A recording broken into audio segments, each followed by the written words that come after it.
Halo, selamat siang kepada seluruh peserta Insight Talenta pada hari ini, 18 Juni 2020, tepatnya hari Kamis ya.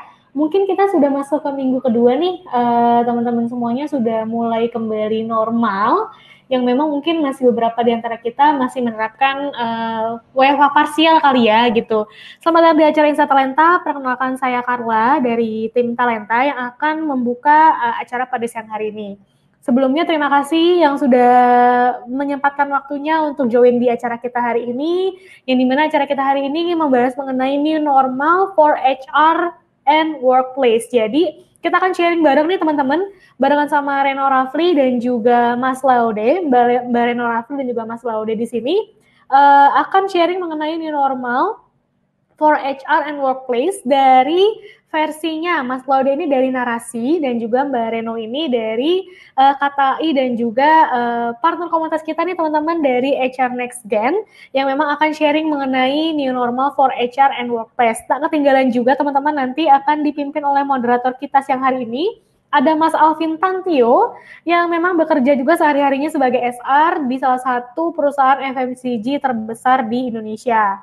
Begitu. Nah, sebelum masuk ke sesi panel discussion sama Mbak Reno, Mas Laude, dan juga dipimpin oleh Mas Alvin nih, mungkin aku mau puterin satu video dulu boleh ya untuk teman-teman sekalian untuk mengawali acara pada siang hari ini.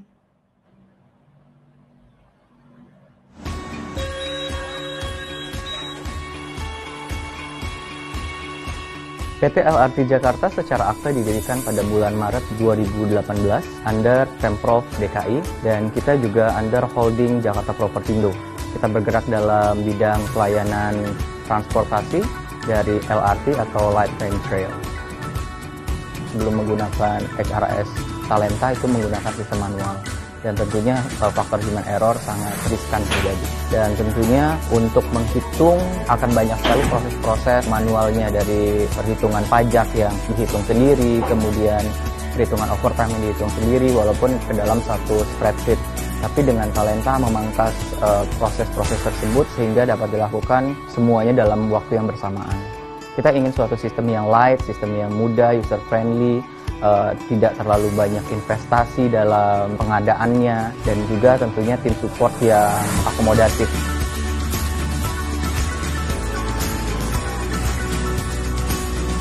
Jadi PT LRT Jakarta memilih Talenta sebagai sistem payroll, itu yang utama. Di mana di samping itu, sistem payroll juga memiliki fungsi lain seperti employee self-service, kemudian pengajuan overtime, time off, dan reimbursement.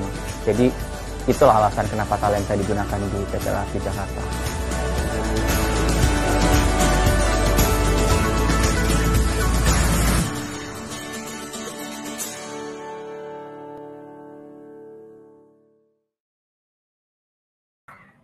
Oke, teman-teman, itu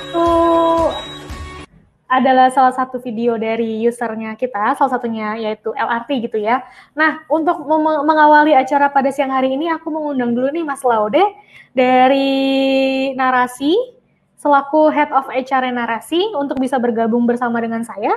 Boleh Mas Laude dihidupkan cam dan juga audionya, Mas?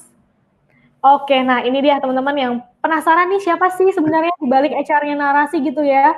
Halo, Kerjanya juga apa gitu ya. Nah ini dia nih, ada Mas Laude Hairul Dahlan selaku Head of HR-nya dari Narasi. Halo, selamat siang Mas Laude. Siang Mbak, thank you banget. Apa kabar? Iya, sama-sama. Thank you nih Mas Laude mau berbagi bersama dengan teman-teman HR di sini nih. Gitu. Sama-sama.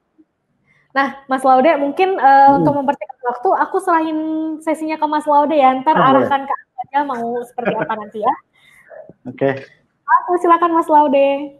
Oke, selamat siang teman-teman semuanya. Perkenalkan saya Laude. Sebenarnya nama lengkapnya Khairullah Dahlan. Tapi karena dari Sulawesi dan memang harusnya ada Laude-nya, tapi sehari-hari memang lebih sering dipanggil Ode. Tadi saya lihat dari Maluku ya, itu paling dekat sih dari tempat saya. Jadi appreciate banget teman-teman yang udah join, thank you banget. Sama thank you banget buat Talenta udah ngundang. Oke. tadi udah sempat dikenalkan, saya sehari-hari sebagai Head of HR di Narasi. Tadi sempat saya udah chat juga, udah tahu Narasi belum ya?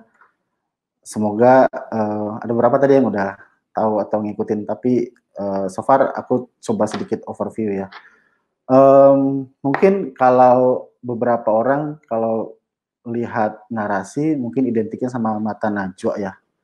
Tapi sebenarnya Mata Najwa adalah salah satu produk aja, dan kita cukup banyak konten-konten yang kita produksi, dan memang secara quality lebih fokus ke slow journalism. Kemudian kita pun juga sangat fokus ke beberapa konten-konten event dan juga komunitas. Oke, Narasi itu sebenarnya awalnya memang dibentuk dari founder yang memang sangat fokus ke TV ya, TV. Jadi memang di awal dibentuk Narasi itu menjadi pilihan buat teman-teman atau masyarakat untuk bisa melihat atau menonton beberapa tayangan-tayangan yang memang cukup berkualitas dan memang fokus kepada jurnalistik. Artinya semua produk-produk yang dihasilkan Narasi memang sangat fokus ke beberapa pilar kontennya. Yang pertama konten itu sendiri, kemudian komunitas, dan juga kolaborasi. Itu kemudian kalaupun memang udah beberapa ngikutin Narasi, mungkin saya kasih lihatin beberapa contoh-contoh. Ya ini beberapa kita namain Avengers ya. Avengers itu sebenarnya orang-orang di balik konten-konten Narasi yang memang punya sumbangsi banyak terhadap proses pembuatan konten. Nah, ini daftar-daftar konten kita yang memang teman-teman bisa akses langsung ke www.narasi.tv, kemudian ada beberapa channel distribusinya ke YouTube, kemudian ada beberapa sosial media di Instagram dan Facebook.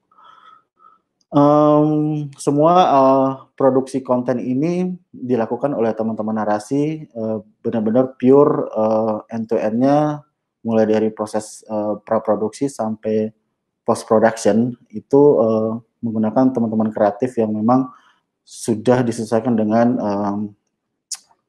konsep-konsep digital. Jadi so far itu dulu mungkin sedikit perkenalan di Narasi, dan mungkin Carla bisa bantu langsung masuk ke tema kita hari ini ya teman-teman ya.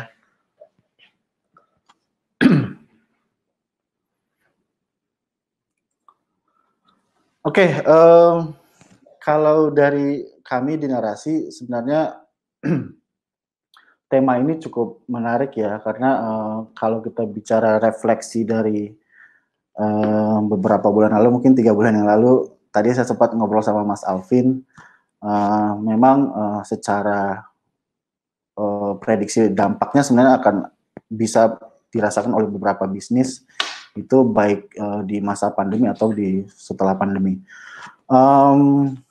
Oke,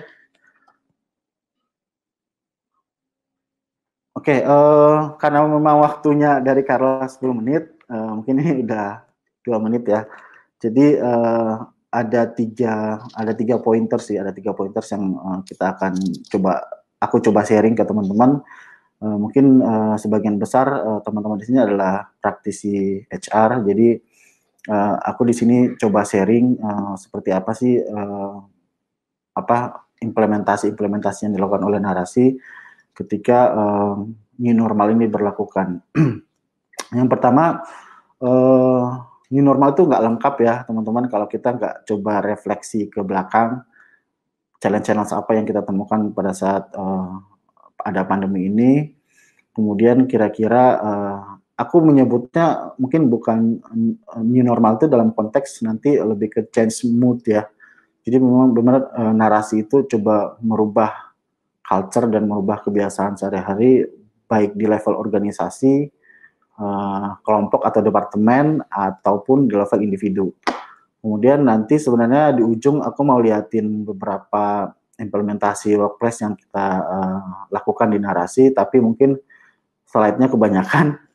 Jadi nanti aku nanti sharing beberapa, dan teman-teman kok bisa akses kok sekarang tuh digital dan bisa akses kemana-mana, dan overall hampir sama protokolnya ya, tapi mungkin ada khas-khas sendiri sesuai dengan bisnis teman-teman sendiri. Tentunya ketika teman-teman berada sebagai HR harus paham bisnis flow-nya seperti apa. Nah, kalau fokus hari ini sebenarnya aku akan lebih fokus kepada masa-masa transisi dan mungkin what next. Jadi kalau dibilang narasi siap, saya rasa sih semua perusahaan cukup kebanyakan nggak siap menghadapi pandeminya, tapi tergantung kita coba untuk reinvent semuanya, mulai dari strategi, kemudian ketika sebelum Maret itu sebenarnya narasi itu sudah mencoba untuk bisa menganalisa, sehingga kita mulai mungkin teman-teman juga sama ya, kita tuh 16 Maret 3 bulan lalu kita udah 100% totally work from home. Aku mau cerita dikit, dibilang berat juga enggak, tapi memang karena memang bisnisnya ya, artinya secara media itu memang secara facility, infrastruktur, tools itu memang semua sudah kita siapkan untuk bisa dilakukan secara remote. Paling tidak ada 20% yang memang perlu di reinvent lagi terkait dokumen-dokumen, terkait beberapa pekerjaan yang memang harus ketemu sama klien, dan beberapa ya fasilitas-fasilitas yang memang adanya di kantor. Jadi memang teman-teman harus bergantian shifting untuk melakukan itu. Oke, kemudian saya pengen sharing apa sih challenge yang dihadapi narasi saat ini.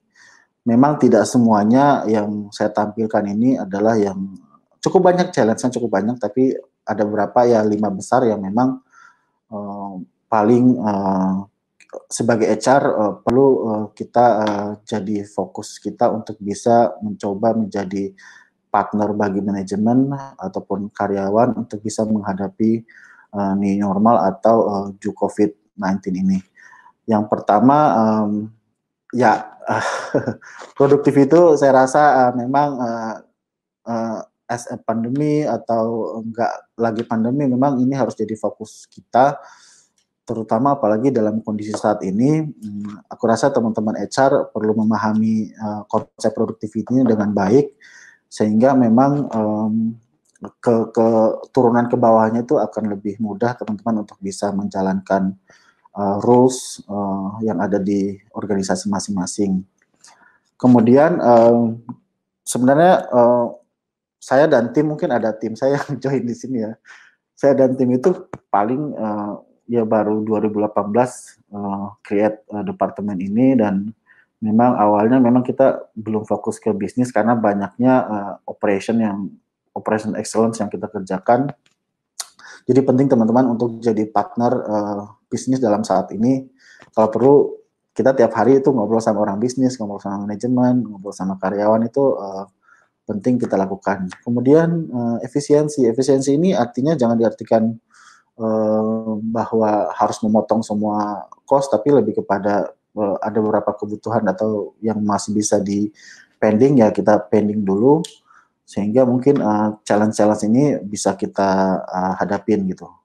Kemudian development, challenge berikutnya development ini aku rasa di semua departemen itu dibutuhkan, tapi memang sifatnya harus perlu banyak direview, karena memang dalam kondisi saat ini challenge itu bisa jadi efeknya ke efisiensi yang memang bertolak belakang. Semakin kita ngejar development, mungkin efisiensi makin berkurang ya. Tapi jangan salah, kalau kita kreatif memang kita bisa lakukan itu dengan baik. Aku rasa itu. Kemudian ya untuk level individunya beberapa benefit ya memang kita harus customize lagi, dan aku rasa dari 5 ini bisa simpulkan bahwa memang drive-in teknologi itu penting untuk mengintegrasikan semuanya. Oke, nanti teman-teman kalau aku kecepatan nanti nanya aja ya, nanti ada sesi Q&A.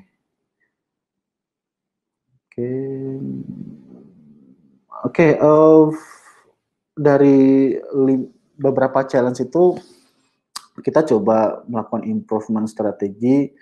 Kalau offline-nya sih kita memang banyak ngobrol. Jadi gue memang sebagai head di narasi memang timingnya tiap hari itu memang akhirnya saat ini banyak berkoordinasi ya lintas departemen gitu. Jadi memang kalau teman-teman di sini memang ada yang di level head, memang aku saranin sih banyak-banyak berkomunikasi dengan departemen lain, leader lain ataupun manajemen, pun yang memang sebagai seorang HR misalnya dari HR officer ya memang harus lakukan support ke semua leader sih. Jadi saat ini penting lintas departemen itu atau komunikasi itu perlu ditingkatkan. Oke, productivity. Aku coba highlight aja, nanti teman-teman bisa baca. Strategi pertama memang tadi fokus ke productivity, quality, quantity, sama speed itu jadi penting. Kemudian ya efisiensi. Mungkin teman-teman juga ini cuma contoh sedikit, tapi teman-teman pasti punya cara sendiri. Tapi ini yang kita lakukan di narasi, terutama core bisnis ya teman-temannya. Jadi pahami core bisnis masing-masing itu. It works gitu untuk kalian bisa coba jadi partner. Balik lagi creativity jadi poin penting, berhubungan sama inovasi. Jadi aku saranin ya HR banyak-banyak riset dan coba benchmark dengan perusahaan lain kira-kira operasional seperti apa. Oke, menurut aku yang paling penting di fase ini ada adaptasi ya. Jadi semakin kita bisa adaptasi, sebenarnya kita pun semakin bisa menjalani new normal ini dengan baik. Tadi aku sempat bilang bahwa justru ini momentum kita untuk bisa coba inovasi. Kira-kira misalkan kita sebenarnya kerja dari rumah itu justru lebih efektif. Kemudian memang kita jadinya lebih bisa untuk kreatif mikirin kira-kira yang lebih efisien tapi memang efektif. Nah, cara-cara kayak gitu yang mungkin teman-teman bisa lakukan. Yang pertama, judul gedenya sih change mood ya. Jadi kalau kita bawa mobil ya memang kalau dulu memang bawa manual ya kita coba matic, automation semuanya. Kemudian kalaupun sekarang teknologinya udah lebih dari matic lagi, ya kita harus memikirkan automation di semua lini departemen gitu, terutama di HR gitu.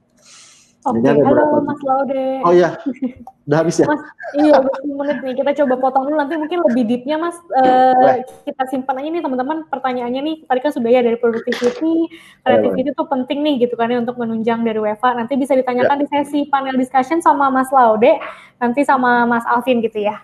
Ya, boleh. Oke, Mas, sorry banget nih, jadi udah 10 menit supaya bisa mempercepat kita lebih deep ke panel discussion-nya.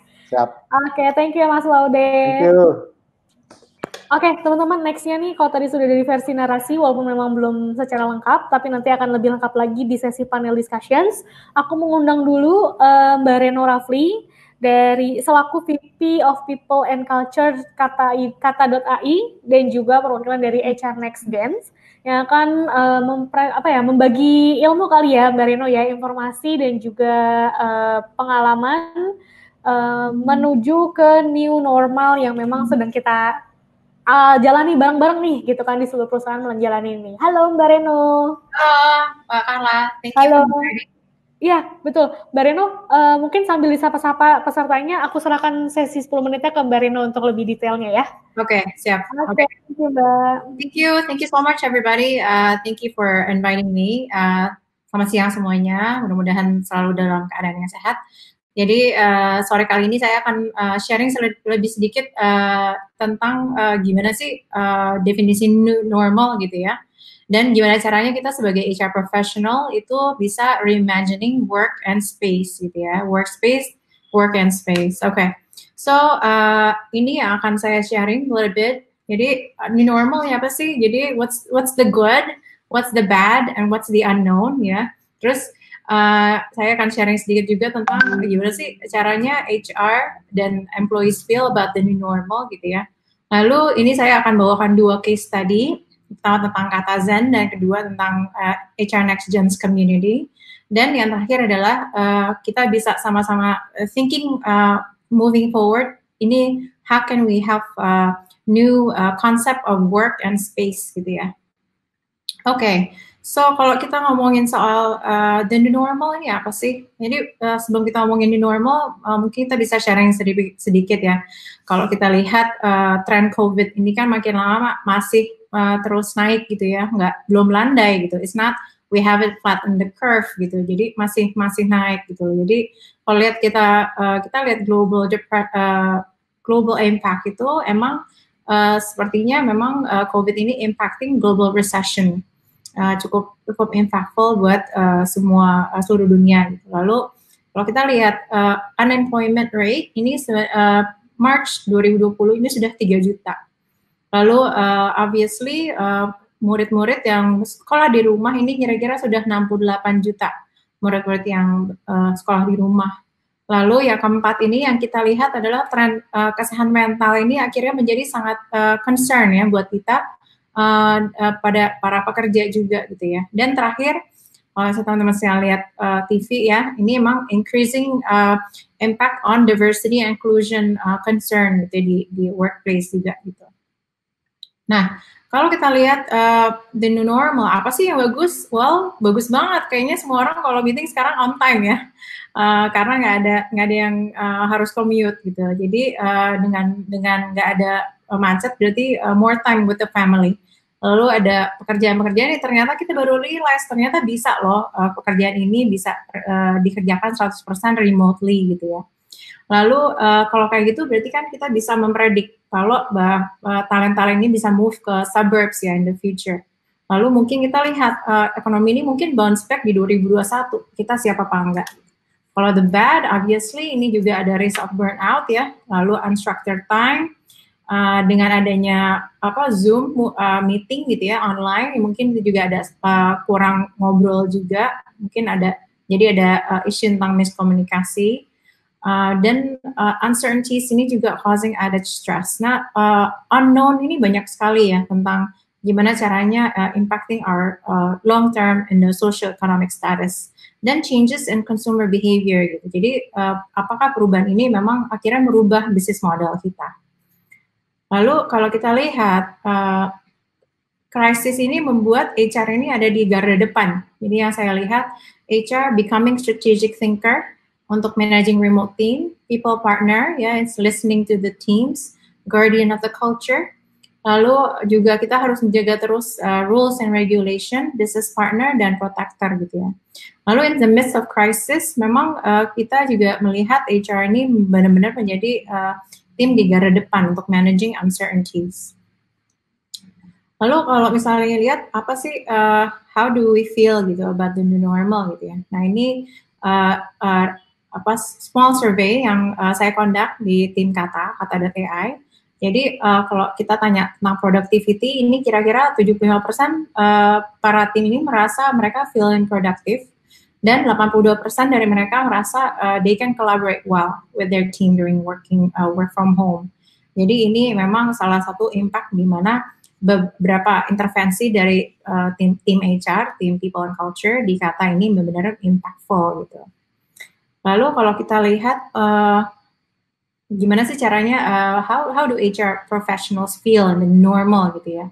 Ini kita lihat, ini research yang kita buat juga di teman-teman HR Next Gens. 67% mereka feel new normal ini benar-benar has an impact on their role. Managing crisis, physical mental health management, shift in HR strategies, lalu managing challenges and opportunities yang ada di sini. Nanti kita bisa discuss lebih lanjut. Tapi memang kita lihat dari mereka rasa HR professional ngerasa everything is online and digital now gitu. Jadi memang ini benar-benar ada shifting tentang concept of work and productivity in the workplace. Nah, kalau kita lihat lesson learned, Apa aja sih yang kita bisa sharing gitu ya dari tim Kata.ai, nanti juga saya share ke dengan HR Next Gens.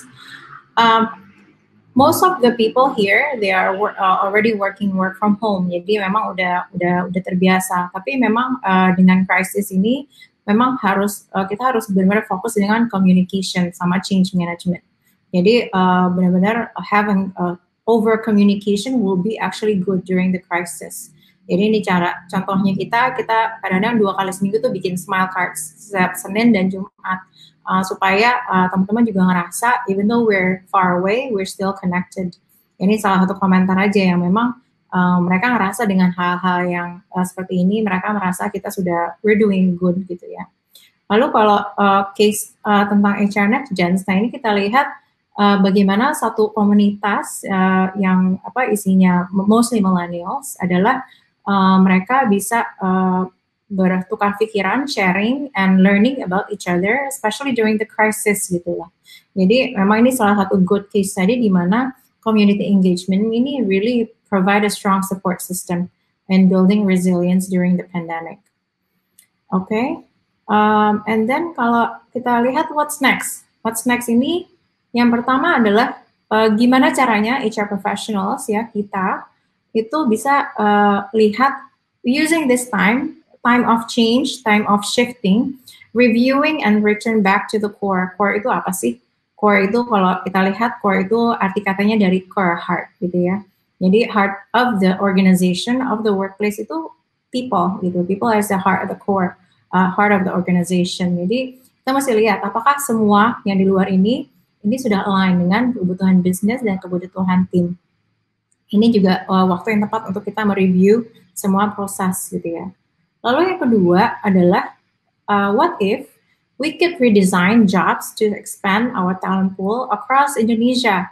Jadi gimana caranya pekerjaan ini yang kita tadinya udah jadi satu role itu bisa dipecah menjadi task-task yang kecil-kecil sehingga kita bisa punya talent pool across Indonesia because everything is digital right now gitu loh. Jadi opportunity kita untuk have a bigger talent pool is actually really big gitu ya, dengan bantuan teknologi, dengan bantuan AI gitu. Okay, my last note on this about working space adalah what if we could redesign workspace to provide safety, efficiency, and productivity.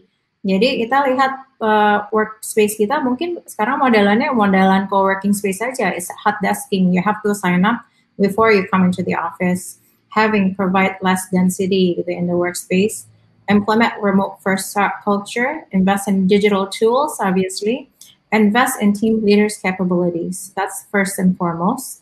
Lalu kita juga make sure to review jobs and tasks. Pekerjaan apa saja yang harus dikerjakan di kantor, tapi pekerjaan apa saja yang sebenarnya bisa fully remote atau malah hybrid ya, bisa dikerjain di kantor dan bisa dikerjakan di manapun gitu ya. Jadi ini juga membutuhkan budaya yang benar-benar proaktif. Jadi bukan dari kita saja, tapi juga dari leader dan juga dari pekerja itu sendiri. Okay, my last slide. So I think given the status of the crisis that we are in gitu ya, there's a lot of opportunity, kesempatan itu banyak gitu yang bagi para kita HR professionals gitu. Jadi the new normal ini really represents an opportunity to reimagine working space. So therefore HR leaders like us gitu ya, we need to be bold in leading in the future of work, where anyone can work, collaborate, and stay connected from anywhere. So the future of work is anyone, anytime, anywhere, and AI. Okay? Thank you so much. Saya balikan lagi ke Mas Alvin atau Mbak Carla nih. Oke, Mbak, ke aku dulu. Nanti Mas Alvin di sesi panel discussion barengan sama Mbak Reno. Oke, thank you Mbak Reno untuk insightful-nya banget nih untuk teman-teman HR di sini. Gimana sih kita menghadapi new normal gitu ya. Dan banyak banget insight-nya dari the bad, the good, sehingga the future-nya seperti apa gitu. Nah, teman-teman, tadi udah dari Mas Laude dari narasi, dari juga sudah dari Mbak Reno dari KTAI dan juga HR Next Gen gitu ya. Habis ini, kayaknya aku mau memperkenalkan sedikit dulu mengenai talenta, nggak lama-lama juga, cuman 10 menit aja waktunya, yang dimana talenta ini bisa membantu shifting kali ya dari manual ke cloud gitu. Oke, sebelum masuk ke sesi talenta, boleh kita lihat video satu ini dulu ya. Kita semua tahu, mengurus payroll bisa menjadi sangat rumit dan sangat menyita waktu. Untuk itu, kami menjadikannya lebih efisien untuk dilakukan. Dengan Talenta, perhitungan payroll jadi lebih mudah dan cepat. Karena sistem Talenta lah yang akan menghitung semua secara otomatis. Nggak perlu lagi hitung data absensi karyawan, karena seluruh aktivitas fingerprint tersimpan secara otomatis ke Talenta, termasuk absensi melalui mobile phone. Talenta bisa dibuat menyesuaikan peraturan dan kebutuhan payroll perusahaan untuk menghitung hak dan kewajiban karyawan, seperti tunjangan dan perhitungan uang lembur karyawan. Juga pengurangan dari pinjaman karyawan, serta potongan pajak dan BPJS. Sampai potongan keterlambatan karyawan untuk setiap menitnya. Sambil Anda melakukan hal lain, payroll Anda sudah selesai dihitung dan disiapkan oleh Talenta. Tinggal sekali klik terakhir, lalu Anda bisa menikmati waktu luang dan kopi Anda. Payroll jadi jauh lebih mudah dengan Talenta. Oke teman-teman, itu adalah shortlist tentang Talenta. Jadi tanpa berlama-lama lagi, aku kenalin di sini ada Andi yang akan lebih memperdalam ya, Andi, Talenta itu apa dan bisa membantu apa dari teman-teman HR di sini gitu ya. Singkat aja, Andi, jangan lama-lama karena kita mau masuk ke panel discussions. Boleh, Andi, silakan. Selamat siang semuanya, saya Andi, saya dari Business Development dari Talenta. Nah, saya akan sedikit sharing mengenai tentang Talenta nih. Jadi kita semua tahu ya, saat ini kita living in the uncertainty condition. Dalam arti di era COVID nih kita living in uncertainty gitu. Nah, kemudian that's why kita semua tahu nih juga bahwa terkait dengan peraturan pemerintah bahwa sekarang PSBB mostly udah berakhir dan akan ada new normal untuk memutar roda ekonomi, tentunya dengan protokol kesehatan yang ketat. Nah, ada beberapa skenario yang perlu diperhatikan. Yang pertama, peraturan pemerintah terkait protokol kesehatan COVID. Nah, kemudian masalah WFH yang sekarang nih bisa jadi new normal kita.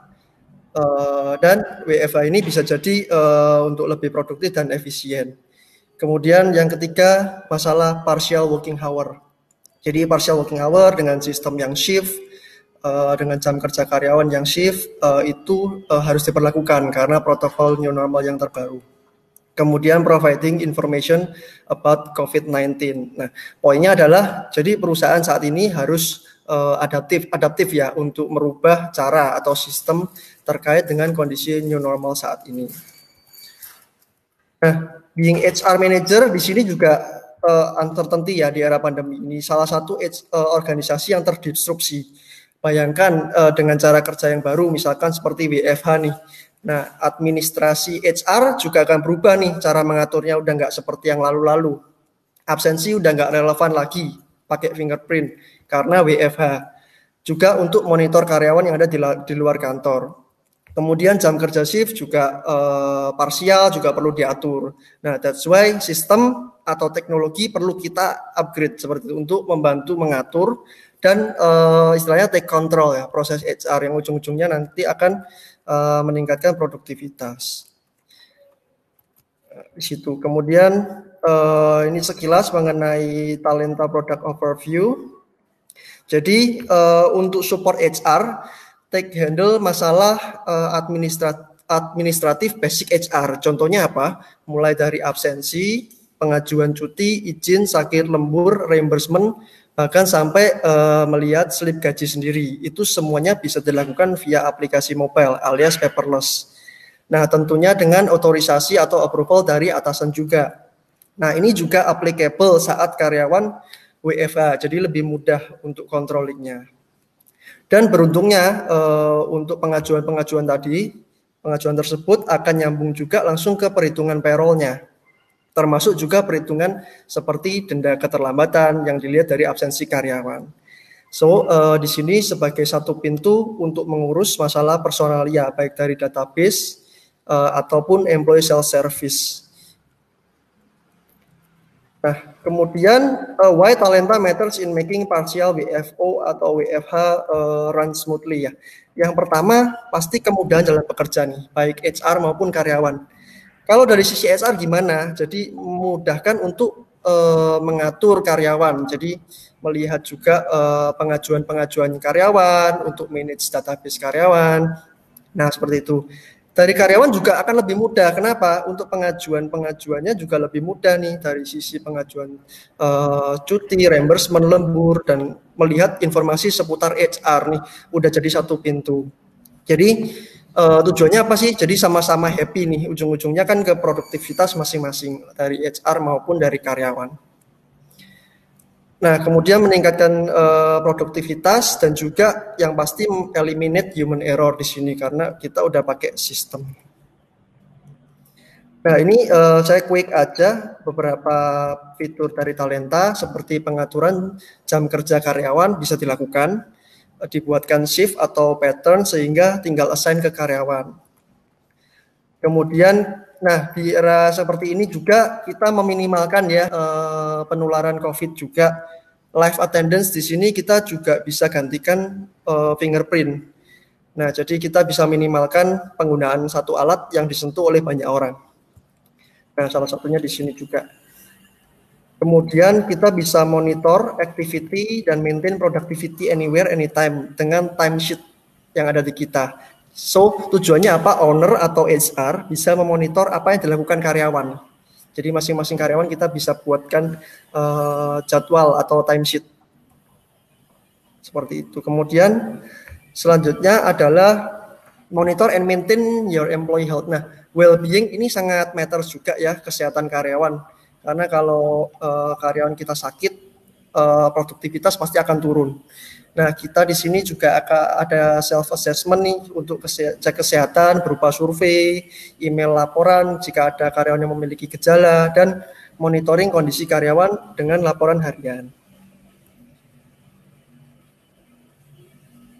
Kemudian, automate your shift payroll and disbursement accurately in a single platform. Jadi satu pintu di sini dari database sampai ke perhitungan payroll secara otomatis. Dan disbursement pencairan gaji juga dilakukan bisa di satu platform. Kemudian kita juga ada employee carry benefit di sini. Ini apa? Early access to salary. Jadi bisa diakses lebih awal sebelum gajian dan nanti akan dipotong saat gajian. Nah, apa yang bisa kita akses di sini? Ini adalah sebagai pengganti pinjaman atau kasbon karyawan istilahnya. Nah, ini terbatas di top up OVO, GoPay, pembelian pulsa, pembelian PLN, dan beberapa deals yang kita kerjasama dengan vendor. Dan kita bisa setting untuk limit karyawan masing-masing. Nah, ini adalah partner-partner kita di Mekari Benefit. Jadi bisa dilakukan pembelian deals di sini. Kemudian lebih dari 1.500 perusahaan udah mempercayakan HRIS sistemnya di kita. Jadi kita udah jadi best practice mulai dari beberapa lini bisnis yang berbeda-beda itu kita dapat mengcover hal tersebut.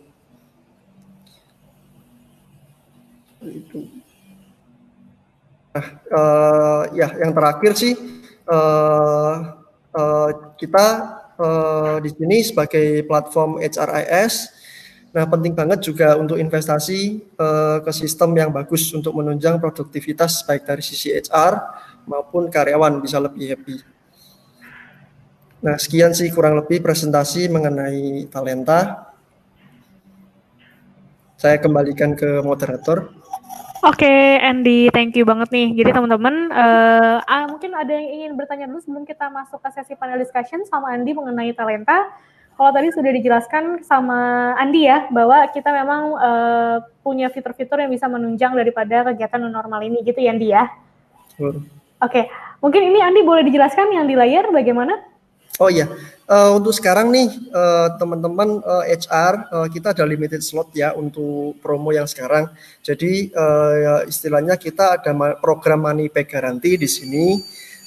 Ini HR nggak perlu khawatir, kita ada masa percobaan di 3 bulan pertama, dan di sini di depan full payment 100% dari nilai kontrak 1 tahun. Namun di sini sifatnya adalah refundable. Apa maksudnya? Jadi apabila fitur dari Talenta ini nggak cocok atau nggak bisa handle kebijakan perusahaan, maka sistemnya akan bisa kita refund 100% di akhir masa percobaan 3 bulan tersebut. Dan tentunya dengan timeline yang sudah kita sepakati. Seperti itu. Jadi ini sangat bagus sekali sih untuk para HR untuk mencoba sistem HRIS Talenta sendiri. Oke, berarti menarik banget ya Dia, bahwa memang kita lagi ada promo nih teman-teman HR sekalian di sini. Oke, sebentar. Di sini ada yang bertanya. Bentar. Oh enggak, di sini ada yang bertanya untuk Mas Ode sama Mbak Reno nanti. Mungkin teman-teman ada yang ingin bertanya mengenai Talenta sebelum kita masuk ke panel discussions? Sambil menunggu, Andi, mungkin Andi bisa ngejelasin ini juga nih. Kita juga ada ini ya, Andi ya. Kita ada kegiatan ini. Bapak Ibu yang mungkin mau tanya-tanya sama Andi, di sini udah ada pop-up-nya, ada WhatsApp-nya Andi gitu ya, bisa langsung menghubungi Andi. Seperti itu. Sama ini mungkin di terakhir, mungkin sama closing statement dia, tidak ada pertanyaan sih tentang Talenta, berarti sudah cukup jelas sih fitur-fiturnya kita. Oke, nah untuk live demo, untuk lebih jelasnya hari ini kan saya berikan insight ya mengenai overall gambaran mengenai Talenta. Untuk lebih jelasnya, para HR di sini bisa join nanti di live demo kita pada hari Senin, tanggal 22 Juni, jamnya kurang lebih sama jam 2 sampai jam 4. Nah, kalian bisa daftar di mekari.com/daftar meet Talenta di slide di sini. Gitu. Oh, oke. Andi, sebelum closing, ternyata ada yang tanya nih, Di, kalau misalnya mau berlangganan, proses aktivasinya lama atau enggak ya, Di, gitu katanya. Oke, untuk proses aktivasinya kita akan tentunya ada project phase yang harus kita lalui ya. Jadi yang pasti kita akan meeting nanti dengan tim project manager kita untuk kita bahas mengenai kebijakan nih. Jadi kan kita butuh waktu untuk setting ke sistem seperti apa. Itu nanti akan kita bahas lebih lanjut di project phase-nya seperti apa. Kita juga pasti akan ada timeline yang jelas untuk kita selesaikan project-project ini. Oke, thank you banget ya Andi, udah jelas banget tentang Talenta. Terima kasih waktunya Andi. Mungkin nanti kalau misalnya teman-teman ada yang mau join bisa langsung WhatsApp Andi gitu ya. Yes, mungkin ada sedikit closing statement nih. Boleh. Nah, mungkin message-nya adalah sekarang ini penting banget ya buat perusahaan untuk investasi sistem yang bagus buat menunjang produktivitas baik dari sisi HR maupun karyawan nih. Karyawan kalau pakai kan juga bisa lebih happy. Dan juga kita bisa eliminate human error di sini. Kalau kita analogikan nih kayak gini, semua perusahaan nih pasti punya kendaraannya atau kapal untuk bergerak maju. Nah ini kita analogikan sebagai tools, sebagai alatnya. Tentunya perusahaan juga ingin kendaraan kita melaju dengan cepat ya. Nah HRIS system ini adalah mungkin salah satu kendaraan ya dari sisi HR-nya yang bisa kita pakai untuk mempercepat kemajuan perusahaan. Gitu. Karena sooner or later teknologi ini pasti akan dipakai dan sekarang perusahaan-perusahaan yang cukup besar pun udah pakai teknologi untuk mempercepat laju perkembangan perusahaannya. Nah itu sih sekian dari saya. Oke, terima kasih Andi. Thank you Andi. Oke, teman-teman HR sekalian tadi sudah panjang gitu ya dari penjelasan mengenai new normal versi narasi, penjelasan new normal mengenai dari kata AI dan juga HR Next Gen. Nah, kali ini aku mengundang Mas Alvin Tantio, Mbak Reno dan juga Mas Laude untuk masuk ke sesi panel discussions selama 1 jam ke depan gitu ya, lebih mempertajam lagi nih kira-kira nih kalau tadi versi presentasi ini lebih ke ngobrol sama menjawab beberapa pertanyaan sudah dari teman-teman HR nih. Mungkin Mas Alvin tahan dulu sebelum kita masuk ke sesi panel, aku ngingetin teman-teman yang ingin bertanya mengenai topik kita pada hari ini sama Mbak Reno ataupun Mas Ode, bisa langsung drop pertanyaannya di kolom chat aja. Nanti akan kita jawab satu-satu oleh Mas Alvin pastinya moderator dan juga yang beruntung hari ini nanti nih 6 orang kan kita undi untuk dapetin hadiah total 300.000. Oke? Mas Alvin, halo. Mas Alvin? Suaranya belum ada, baru ada gambarnya doang. Coba Mas tolong suaranya gimana? Sorry. Oke. Kemute. Kemute ya. Oke, Mas Alvin Jelas ya? sesinya udah jelas. 1 jam ya Mas Alvin ya, aku serahkan ke Mas Alvin ya. Oke. Siap. Oke, halo semua teman-teman, Bapak Ibu, selamat siang. Perkenalkan, mungkin tadi ketika di awal disebutkan Alvin ini seorang HR professional dari salah satu global FMCG company. Nah, memperkenalkan diri dulu sedikit, nama saya Alvin Tantio. Saat ini saya bekerja sebagai People and Culture atau HR untuk PTHM Sampurna Tbk atau salah satu afiliasi dari Philip Morris International. Dan saya udah punya pengalaman cukup banyak ya, muter-muter di berbagai bidang HR, dari CNB, Organization Development, Transformation, Digital, dan sekarang saya lagi ada di bagian well-being dan juga employee experience. Jadi, oke banget nih dengar-dengar sesi hari ini, dari Mbak Reno, dari Mas Laude juga, kita juga melihat banyak banget hal yang menjadi breakthrough ya, ketika PSBB saat ini. Kayak tadi kita lihat beberapa, ada pertanyaan, apakah kantornya sudah buka, terus bagaimana kaitannya dengan proses rekrutmen, apakah misalnya interviewnya online atau tetap muka, lalu bagaimana dengan impact-nya terhadap organization changes. Nah, itu adalah hal-hal yang akan kita bahas di sesi panelis kali ini. Jadi kita sudah lihat tadi ada beberapa pertanyaan, mungkin bisa kita langsung mulai aja ya. Dari pertanyaan yang pertama, kalau saya lihat mungkin, nah ini dari Via ya. Coba saya publish dulu dari Via. Pertanyaannya adalah ke Mas Laude. Kalau narasi, apakah rekrutmennya sudah tatap muka? Kan sudah new normal. Nah, ini gimana nih, Mas? Silakan, Mas Laude. Oke, kalau di narasi, sebenarnya kalau lihat redaksi pertanyaannya, sudah berani. Sebenarnya bukan masalah berani, nggak berani, tapi lebih kepada ini kita masih masuk masa transisi dan memang perlu ada kita sudah menyiapkan protokol khusus dan yang kita lakukan bahkan pada saat pandemi sebenarnya kita lebih mengefektifkan untuk online interview.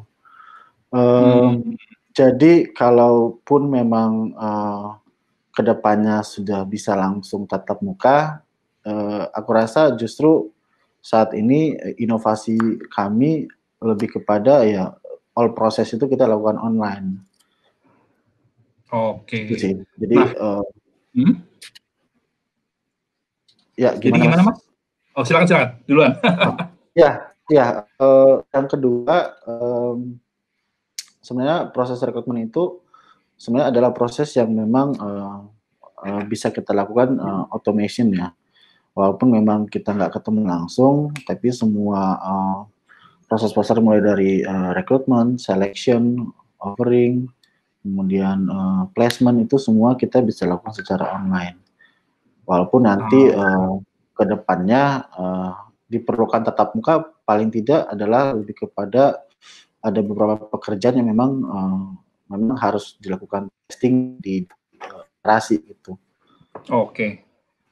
Tapi kalau kantornya sendiri, Mas, apakah udah buka nih? Jadi ada pertanyaan juga nih dari Pak Adisa Songko. Kantornya apakah udah buka? Meskipun kalau tadi kita lihat rekrutmennya kan digital misalnya ya, interview juga digital. Tapi kantornya sendiri nih gimana nih? Apakah tim HR-nya atau bahkan tim kreatif mungkin ya? Kalau dari Narasi TV itu sudah masuk kantor tuh. Gimana tuh, Mas? Alhamdulillah. Jadi sebenarnya tadi ada di presentasi aku yang terakhir. Kita tetap membagi dari tanggal 9 itu bagi jadi 4 fase. Jadi per fase itu memang ada persentase jumlah orang yang masuk ditambah dengan proses shifting. Narasi itu sebenarnya mungkin beda sama Mbak Reno ya. Jadi kalau Mbak Reno memang dari dulu teman-teman sudah banyak terbiasa dengan remote, tapi kita ya kalau bicara 2 tahun lalu sampai tahun kemarin ya masih 20% yang banyak melakukan proses remote gitu. Nah, PR-nya sebenarnya fase itu yang kita buka sekarang adalah 25% dari total jumlah karyawan. Jadi kebetulan kalau kita jumlah karyawan 160-an, ya sekitar 25 orang maksimal lah dalam setiap departemen kita. Jadi pengaturan shifting-nya pun kita lakukan ya continue dan kita memang secara berkala brief ke leaders-nya untuk bisa mengatur pola kerjanya masing-masing. Oke. Dan sekarang sih aku lagi di kantor nih. Oh, ini di kantor nih? Di kantor. Tur dikit ya, ada yang masuk juga beberapa, dan ada juga yang syuting, tapi tetap kalau mau kita ada beberapa protokol-protokol yang memang kita udah siapkan. Oke. Tadi saya akhirnya pakai ini lagi karena memang ada masker ya? masuk.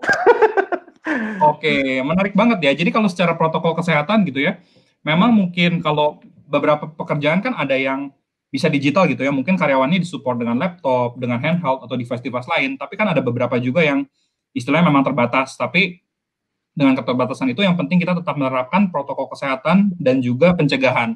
Nah, kalau di tempatnya Mbak Reno sendiri gimana nih Mbak? Kalau tadi kan kita lihat di narasi ya udah mulai berkala lah shifting sebagian-sebagian. Kalau dari Mbak Reno sendiri gimana Mbak? Di kata.ai. Di kantor ya? Di kantor.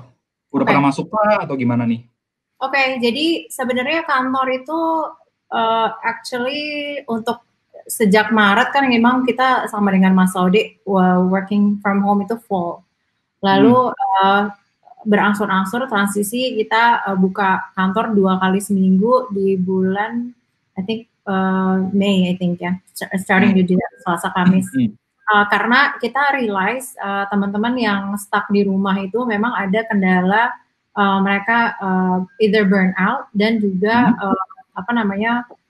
agak mengalami anxiety gitu ya, cabin fever and all that stuff. Jadi kita juga make sure teman-teman kita at least bisa seminggu sekali ke kantor gitu. Nah, tapi protokol-protokol kesehatan memang dari awal kita memang sudah over communicate ya di internal communication kita.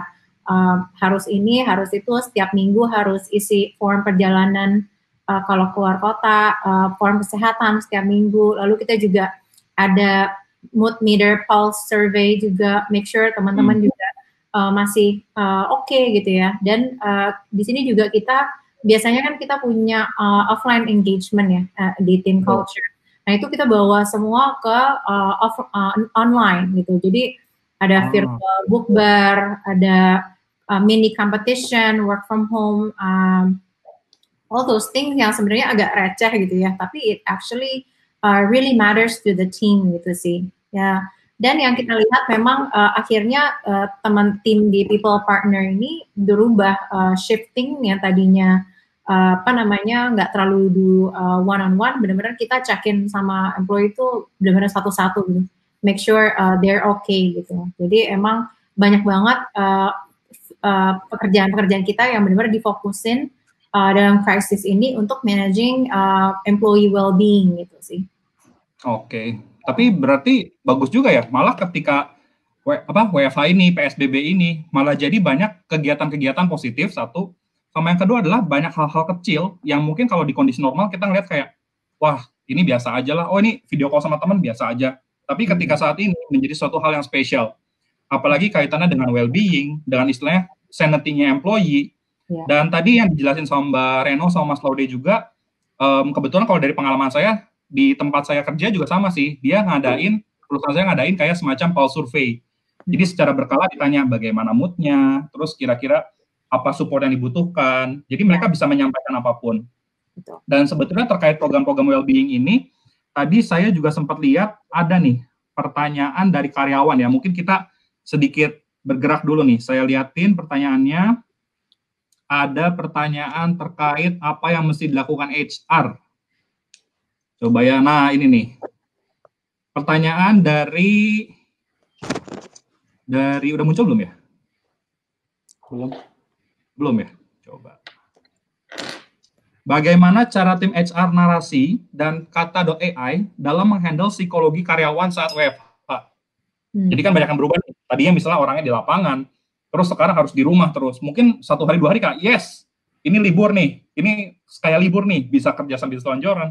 Tapi masuk 2 minggu, 3 minggu, itu kan pasti orang mulai cabin fever. Orang juga akan merasa kayak, aduh, anxious nih, gimana ya? Nah, kira-kira gimana nih cara menghandle psikologisnya untuk tempatnya Mbak Reno dan tempatnya Mas Laude? Oke, boleh aku dulu ya, Mas. Jadi basically bulan pertama kita juga masih transition kita juga nggak tahu kira-kira waktu itu bulan pertama kan kita juga nggak tahu ya, ternyata kita sampai 3 bulan gitu ya. Bulan pertama, okay, it's fine, 2 minggu, oh iya tambah 2 minggu lagi, 2 minggu, udah 3 bulan aja ya. Gitu. Jadi memang semuanya itu berkala dan pada saat itu kita lihat dengan one on one dengan karyawan itu ternyata masih kurang engagement kita untuk make sure they're okay gitu ya. Nah itu pada saat itu akhirnya minggu keempat akhirnya kita putusin there's gotta be a better way for us to actually check our employee gitu. Makanya pada itu muncullah ada konsep namanya kata RT namanya. Jadi kita bikin kata RT nih. Jadi bikin divisi-divisi itu di-assign lah satu orang untuk jadi ketua RT-nya. Nah kata RT ini kepanjangannya kata response team. Jadi ini benar-benar kayak cepat tanggapnya lah. Cepat tanggap ya.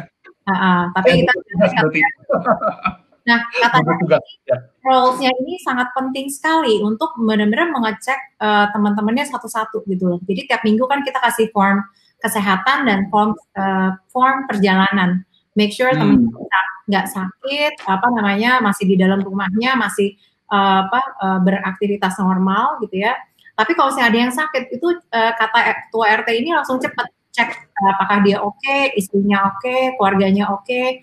Jadi teman-teman yang apalagi di zona merah itu ya, yang kita jaga, itu untungnya dengan kata RT ini, Pak Ketua RT, Ibu Ketua RT ini bisa membantu kita memanage both physical dan mental health pada para teman-temannya gitu loh. Jadi nggak nunggu itu, tapi kita punya jaringan actually really good collaboration. Banyak banget pertanyaan tentang pertanyaan yang kadang-kadang mereka juga malu nanya ke HR ya kan. Tapi dengan lewat RT ini ya, response team ini, itu pertanyaan-pertanyaan itu langsung cepat dijawab gitu. Jadi menurut saya response team ini kalau teman-teman HR belum ada, I think this is time for you to have that sih gitu. Oke, wah menarik ya. Tadi juga kalau kita lihat ya, salah satu fitur Talenta yang dijelaskan oleh Andi, itu juga ada yang terkait health check. Jadi kalau saya lihat tuh, ini menarik banget nih, Talenta malah punya fitur buat health check. Jadi manajemen juga bisa tahu kira-kira kondisi karyawannya seperti apa. Dan kalau yang saya tahu nih ya, dari si fiturnya ini, karyawan tuh bisa langsung kayak self-checking. Kira-kira kondisinya begini. Nanti ada beberapa pertanyaan singkat, nanti akan bisa ngelihat kondisi health-nya seperti apa. Dan itu berguna banget loh malah buat kita sebagai HR. Jadi kayak apa ya, bisa tetap terhubung lah, meskipun kadang timingnya nggak pas, timingnya nggak susah. Nah, sekarang saya kasih kesempatan nih buat Mas Laude buat menjelaskan juga, kalau dari tempatnya Mas Laude seperti apa nih Mas? Soalnya ini kita juga lihat dari Pak Adi Sasongko ada juga nih pertanyaan, mirip sebetulnya, mengenai kesehatan mental nih. Silakan Mas. Ya, tadi barusan dijelasin sama Mas Alvin. Jadi karena memang narasi sudah partner sama Talenta itu udah hampir 2 tahun. Jadi memang kita yang pertama untuk preventif memang memanfaatkan fasilitas teknologi yang ada di Talenta. Jadi memang benar health check itu sangat bermanfaat banget, dan tiap hari itu tiap hari saya dapat report untuk kondisi-kondisi karyawan yang teman-teman yang baik pun ada di Jakarta, di luar Jakarta, mungkin ya karena kemarin memang sudah duluan mudik belum balik, itu bisa semua kita cek. Kemudian kita memang kalau mungkin Mbak Reno lebih ke response team ya, kita memang bentuk ke for a leaders ya. Jadi leaders itu kita memang udah briefing ke mereka. Jadi kita ngumpulin waktu itu untuk kita minta bantuan lebih intens ke teman-teman leader untuk bisa fokus juga untuk monitoring timnya masing-masing. Jadi mungkin teman-teman HR juga bisa melakukan negosiasi ini ke leaders, karena memang ya saya tahu proporsional HR dengan jumlah karyawan pasti kan jumlah karyawan cukup banyak, sementara HR-nya mungkin hanya beberapa orang. Kemudian setelah mungkin ada beberapa juga yang langsung ke HR, dan itu cukup di tim saya juga pun saya udah bagi, dan kita punya spreadsheet khusus untuk ini. Jatuhnya setiap orang memang dan banyak teman-teman yang udah lakukan dan merasa sudah terlalu stressful ya. Jadi 16 Maret kita mulai work from home, 2 minggu setelahnya kita bikin sesi sepakat. Sepakat itu salah satu program yang ada di Narasi, kita itu singkatan, jadi Selasa Tanpa Sekat. Jadi sebenarnya proses ini kita banyak series ya, ada yang technical series, ada yang tech series. Nah ini kita bikinnya yang mental health series. Jadi waktu itu kita ngundang psikolog untuk bisa sharing terkait dengan gimana sih teman-teman bisa preventif ketika bekerja di rumah, apa-apa aja kiat-kiatnya, do and don'ts-nya apa, sehingga mungkin bisa lebih happy gitu untuk tetap bekerja dari rumah. Kemudian kita juga memanfaatkan ya tadi ujungnya sih online konsultasi ya. Jadi selain ada sesi-sesi semacam ini sharingnya, kemudian kita juga untuk beberapa orang karyawan dalam 3 bulan terakhir ada beberapa yang memang kita langsung saja untuk online konsultasi. Jadi semua data-datanya memang langsung tuh ke psikolog gitu. Jadi tanpa mungkin mereka risih kali ya ke HR sekalipun atau ke leadersnya. Nah kita siapin untuk online konsultasi untuk bisa apa ya buat mereka inilah, buat mereka bisa lebih happy lah, tujuannya itu sih. Oke, jadi secara kita ngelihat secara well-being ya, ada physical well-being, ada emotional well-being. Physical kan biasa mungkin dari yang seginya benefit, seginya kayak health check, seginya kayak misalnya kalau di tempatnya Mbak Reno sama Mas Laude ada mungkin online activities kayak yoga bareng, zumba bareng, atau mungkin body weight combat yang kayak gitu kan bisa juga. Nah, tadi menarik juga poinnya adalah ketika adanya si counseling online gitu ya, untuk si mental well-being-nya sendiri. Nah, ini ada pertanyaan juga dari Kristi. Kira-kira nih, kalau tadi kan saya ngomongnya overview ya, hal menarik apa sih yang bisa dilakukan saat ini agar karyawan itu semangatnya naik? Seperti di saat-saat sebelumnya nih.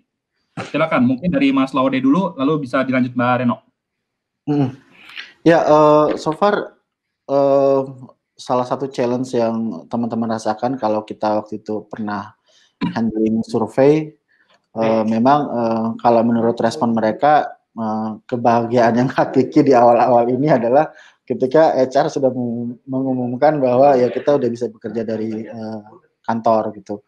Ternyata padahal biasanya ini ya, kalau di kantor pengen aduh enak kerja dari rumah nih.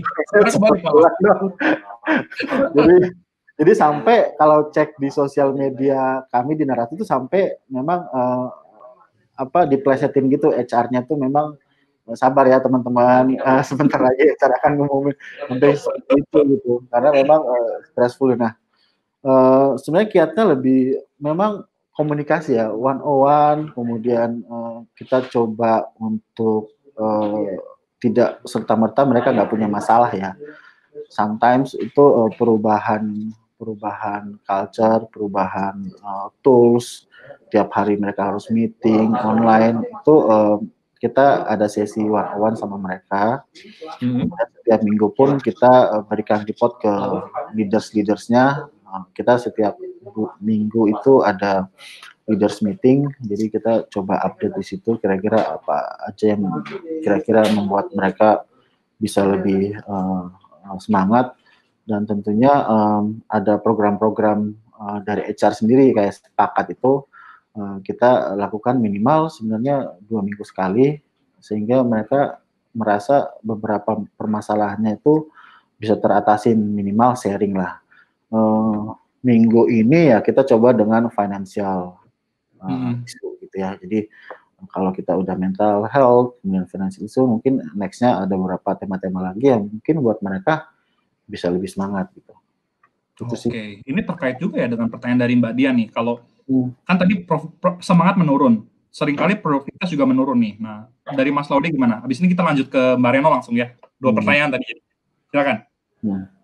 Ya, memang jadi isu hampir semua, saya nggak tahu kalau di Narasi produktivitas itu jadi poin penting karena memang secara kuantiti pekerjaan teman-teman overall yang core ya, terutama yang core bisnis misalnya kreatif, konten, mereka memang sudah punya target, misalkan seminggu harus berapa konten, terutama teman-teman yang memang secara channel distribusinya mungkin harus daily gitu, karena narasi itu secara bisnis memang ada konten yang memang kita rilis daily, ada yang weekly, ada yang monthly. Jadi so far yang memang paling kiat-kiat yang kita lakukan sebenarnya ya kita bantu mereka untuk bikin coba daily log ya.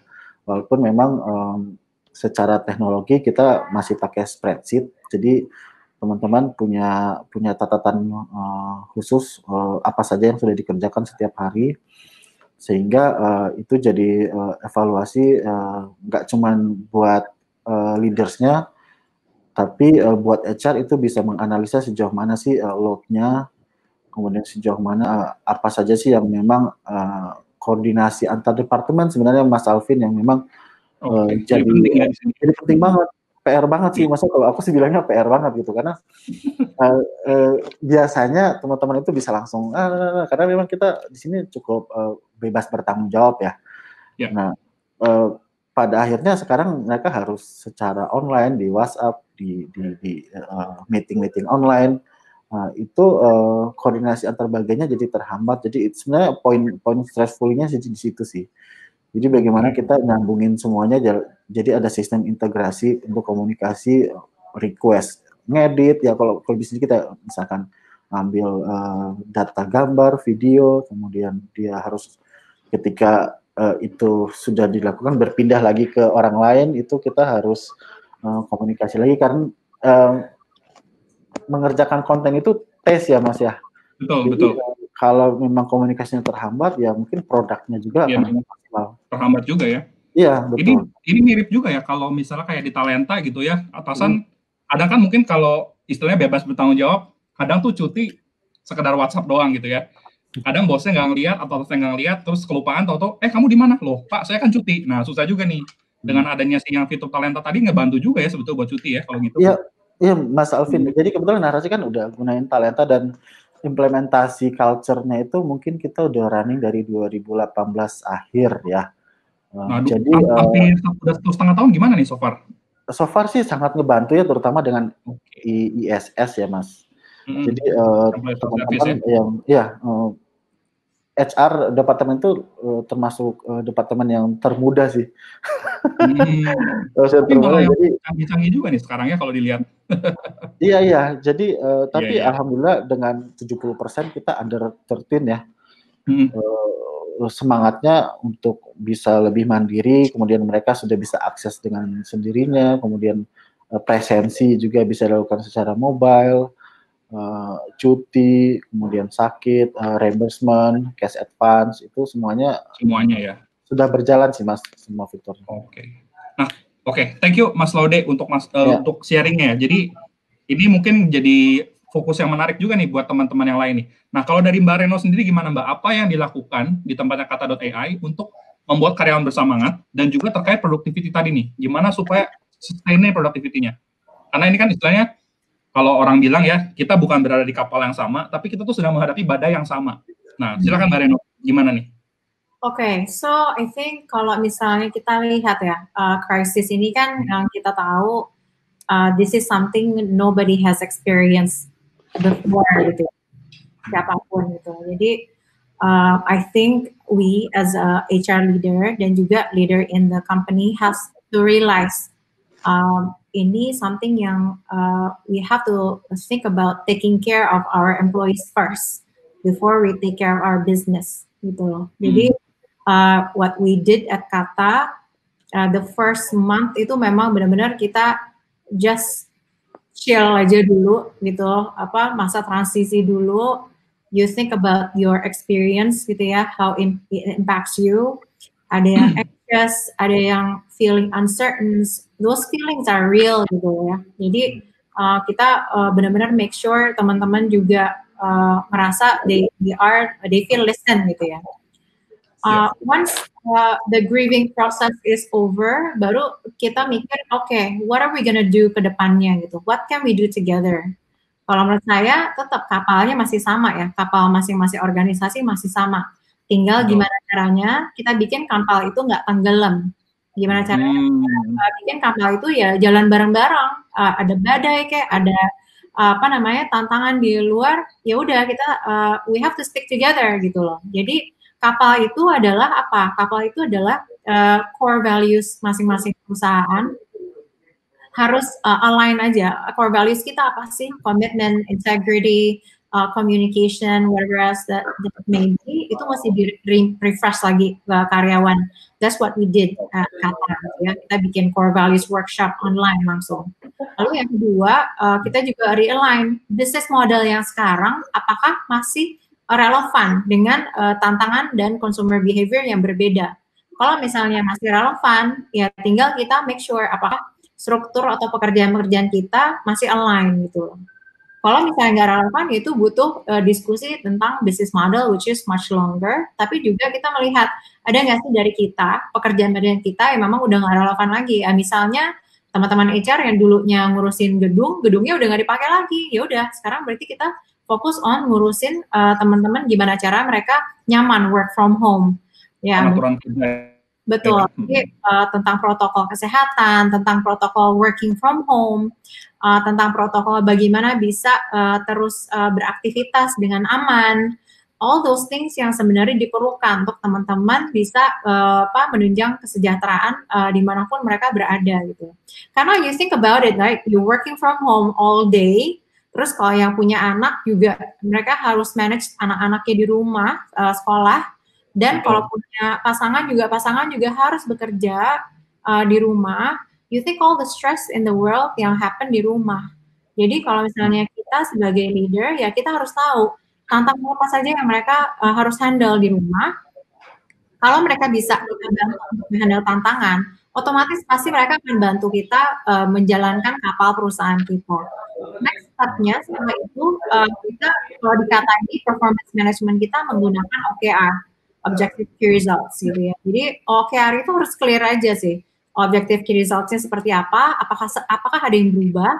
Kalau misalnya nggak ada yang berubah, ya udah itu make sure aja kita do check-in. Nah, check-in-nya itu bukan setiap 3 bulan sekali ya. Kita check-in-nya we're doing daily sync up. Setiap sore harus ngobrol udah ngapain aja. Terus tiap minggu juga kita kasih laporan ya udah sampai mana. Jadi daily sync up itu, weekly sync up itu benar-benar penting banget untuk menjagain supaya tujuan kita juga sama gitu ya, kapalnya satu jalan gitu. Nah, itu juga OKR itu harus dibarengi sama kalau kita bilang are you okay gitu loh. Jadi goals kita sama-sama, tapi kita make sure you're okay at home, working everywhere, you're okay with your family. Kalau enggak, please do take care of family first gitu loh. Karena once they can take care of their own problem, then they will take care of the company. So that's what we believe. Gitu. Oke, menarik banget ya. Jadi kalau boleh saya simpulkan nih berarti ada 3 R nih. Yang pertama adalah realize bahwa kita ada di kondisi seperti apa yang bisa kita lakukan, dan terkait kebersamaan gimana kita bisa bareng-bareng. Yang kedua adalah realign, tadi yang seperti dijelaskan Mbak Reno juga. Jadi secara alokasi sumber daya, alokasi waktu, alokasi porsi bekerja itu juga harus di realign lagi. Dan yang ketiga terkait performance tadi, berarti bagaimana supaya kita bisa rebound gitu ya. Itu menarik banget sih. Jadi memang mungkin kondisi tiap perusahaan beda-beda, tapi prinsip tadi sama semua sebetulnya di mana-mana ya. Nah, kalau misalnya kita lihat juga nih, ada pertanyaan yang menarik nih. Ini kita mulai masuk ke pertanyaan yang berat-berat ya sekarang ya.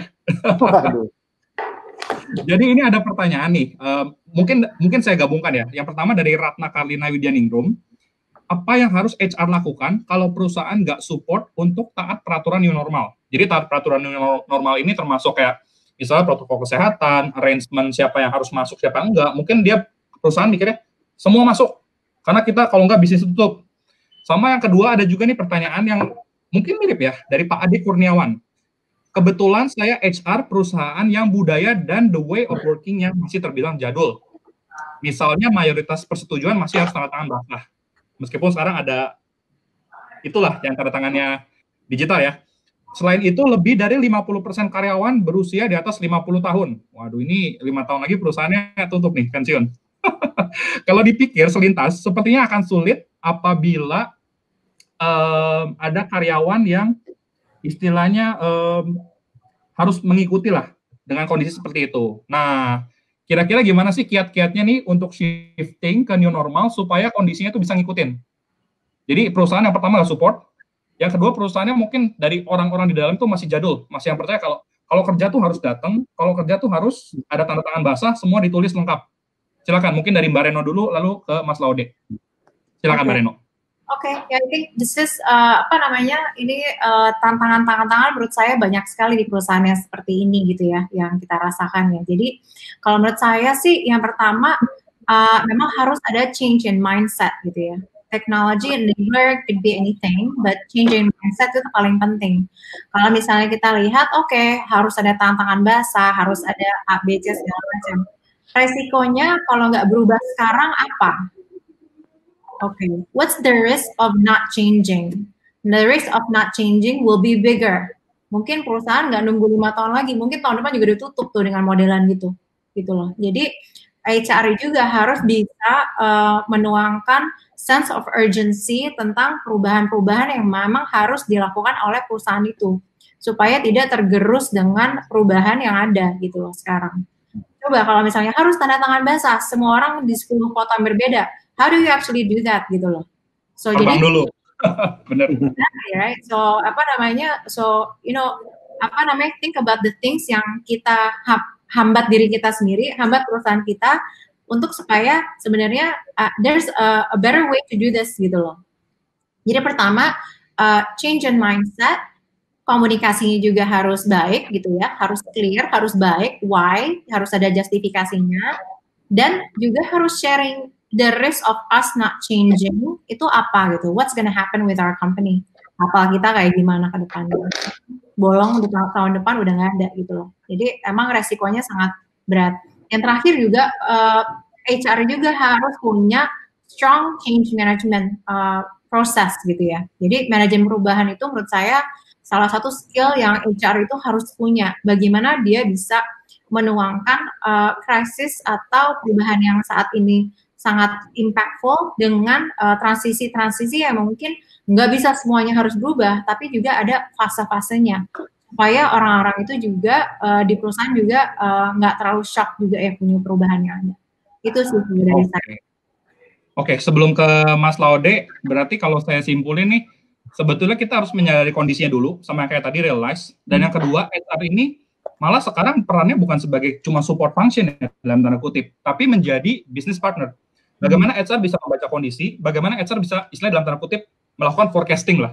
Kalau kita tidak melakukan ini, impact-nya apa? Kalau kita tidak melakukan itu, impact-nya apa? Kalau kita mencoba ini, risikonya apa? Jadi di situ manajemen akan bisa lihat lagi keputusan seperti apa ya. Dan setuju banget sih, meskipun manajemennya kolot, tapi ketika mereka disodorkan data, disodorkan fakta, lama-kelamaan mereka akan mulai mikir juga nih, waduh ini pengen sustain, apa cuma ngelihat short term, 3 bulan, 6 bulan, 1 tahun doang. Gitu ya berarti ya. Oke, thank you Mbak Reno. Mas Laude, silakan Mas. Ya, sebenarnya 180 derajat dengan apa yang gue alami sih sebenarnya di sini. Aduh, jadi gimana? Ya artinya kalau dari demografi usia aja udah beda ya.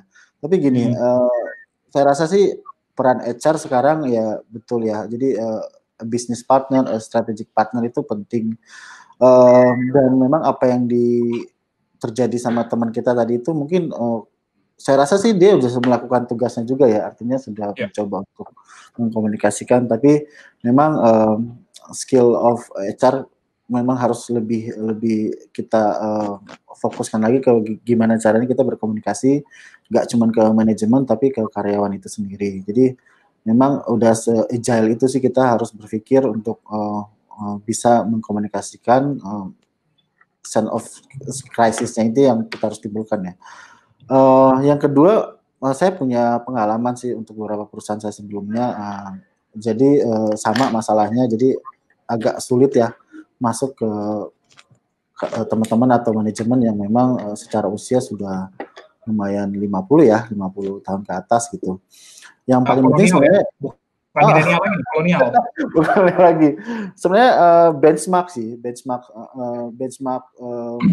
semua flow-nya, culture-nya itu sebenarnya bisa kita lakukan sehingga memang biasanya teman-teman itu success story itu lebih masuk untuk bisa coba untuk change ke arah yang lebih baik. Misalkan satu contoh ada masalah teknologi ya, tanda tangan basah, kemudian cuti masih pakai form gitu ya. Penting benchmark untuk mereka bisa coba melihat dunia luar karena memang sudah nyaman di tempatnya. Jadi rasa-rasanya HR harus kerja keras sih untuk bisa coba untuk benchmark ini gitu. Yang ketiga biasanya kalau untuk ini competitors, Mas. Jadi kita coba melihat competitors kita kira-kira kiat-kiat atau culture apa yang mereka jalankan, terutama ketika bisnisnya sama, itu cenderung manajemen lebih melihat itu sebagai sesuatu yang memang perlu dengan cepat diputuskan dan memang perlu cepat mengikuti teknologi misalnya katakanlah gitu ya. Jadi ATM ya berarti ya, amati, tiru, modifikasi berarti ya. Betul. Benar. Aku rasa gitu sih, karena kalau kita nggak bicara benchmark, nggak bicara kompetitor itu sulit sekali.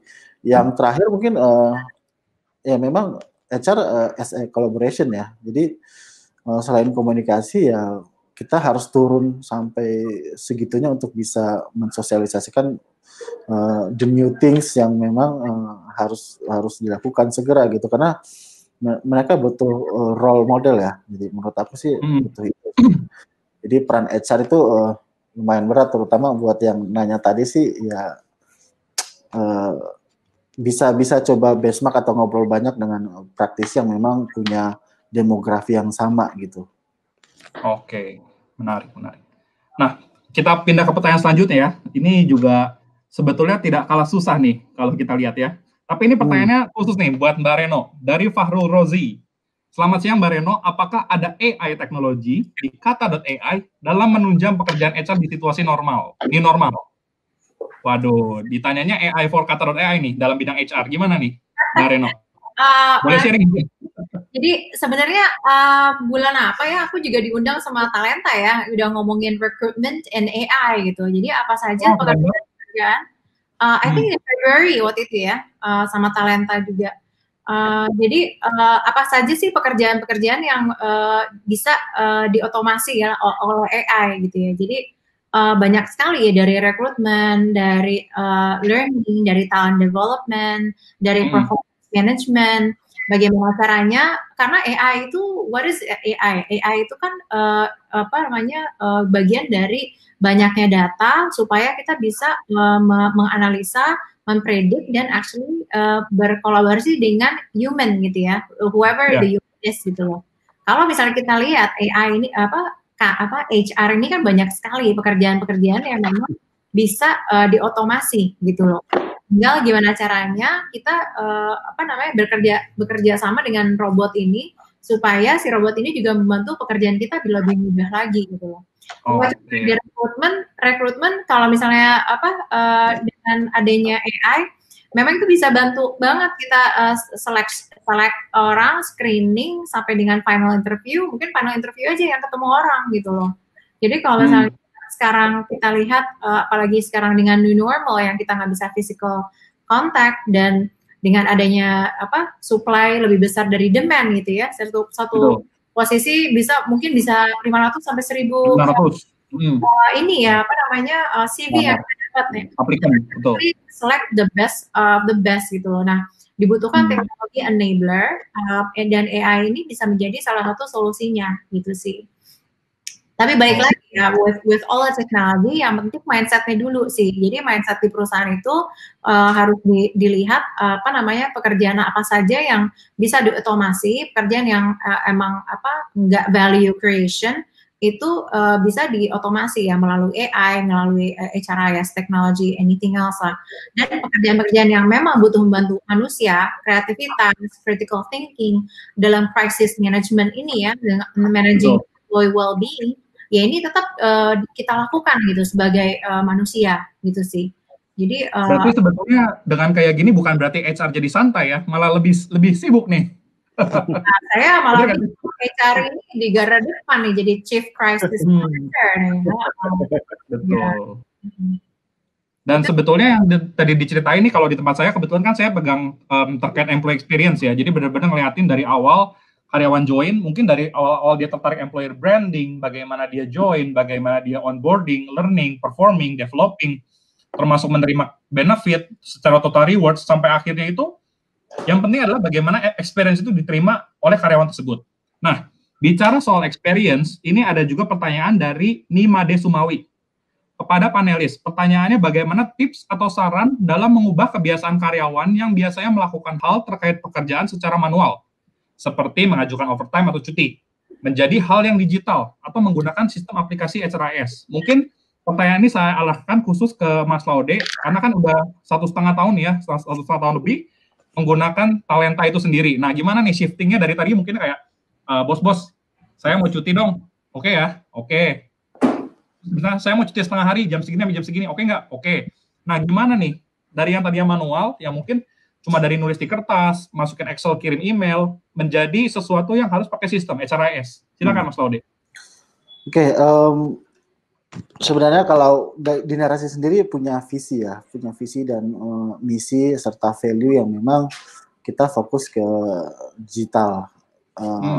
Memang awalnya berat, karena memang sumber sourcing awal karyawan di masa-masa narasi berdiri itu memang dari demografinya pun banyaknya dari TV, dan TV cenderung ya, saya juga pernah di TV konvensional dan cenderung manual. Shiftingnya tuh kita mulai dari proses rekrutmen sebenarnya. Jadi ketika kita sudah mulai implementasi, semua proses rekrutmen kita cadangkan semua knowledge, skill, sama attitude itu semua berdasarkan dengan digitalize. Awal-awal memang banyak perubahannya ya cenderung baru 30-40% gitu. Sementara target HR di semua policy, semua SOP itu digital itu harusnya ya 90% minimal. Tapi yang pertama tadi betul kata Mbak Reno ya, mindset ini ya memang kita harus ciptakan mulai dari level manajemen sampai ke level paling bawah, sekalipun kita punya outsourcing di level office boy pun kita mulai canangkan dengan sosialisasi. Kemudian memang ada di awal-awal tuh memang kita masih pakai manual ya, jadi posters, kemudian kita email, kita campaign ya campaign itu yang memang sangat-sangat efektif gitu, dan itu nggak perlu waktu lama sih Mas Alvin. 3 bulan, 2 bulan sampai 3 bulan pun teman-teman sudah pada bisa ya. Yes, sudah terbiasa dan justru merasa terbantu banget gitu.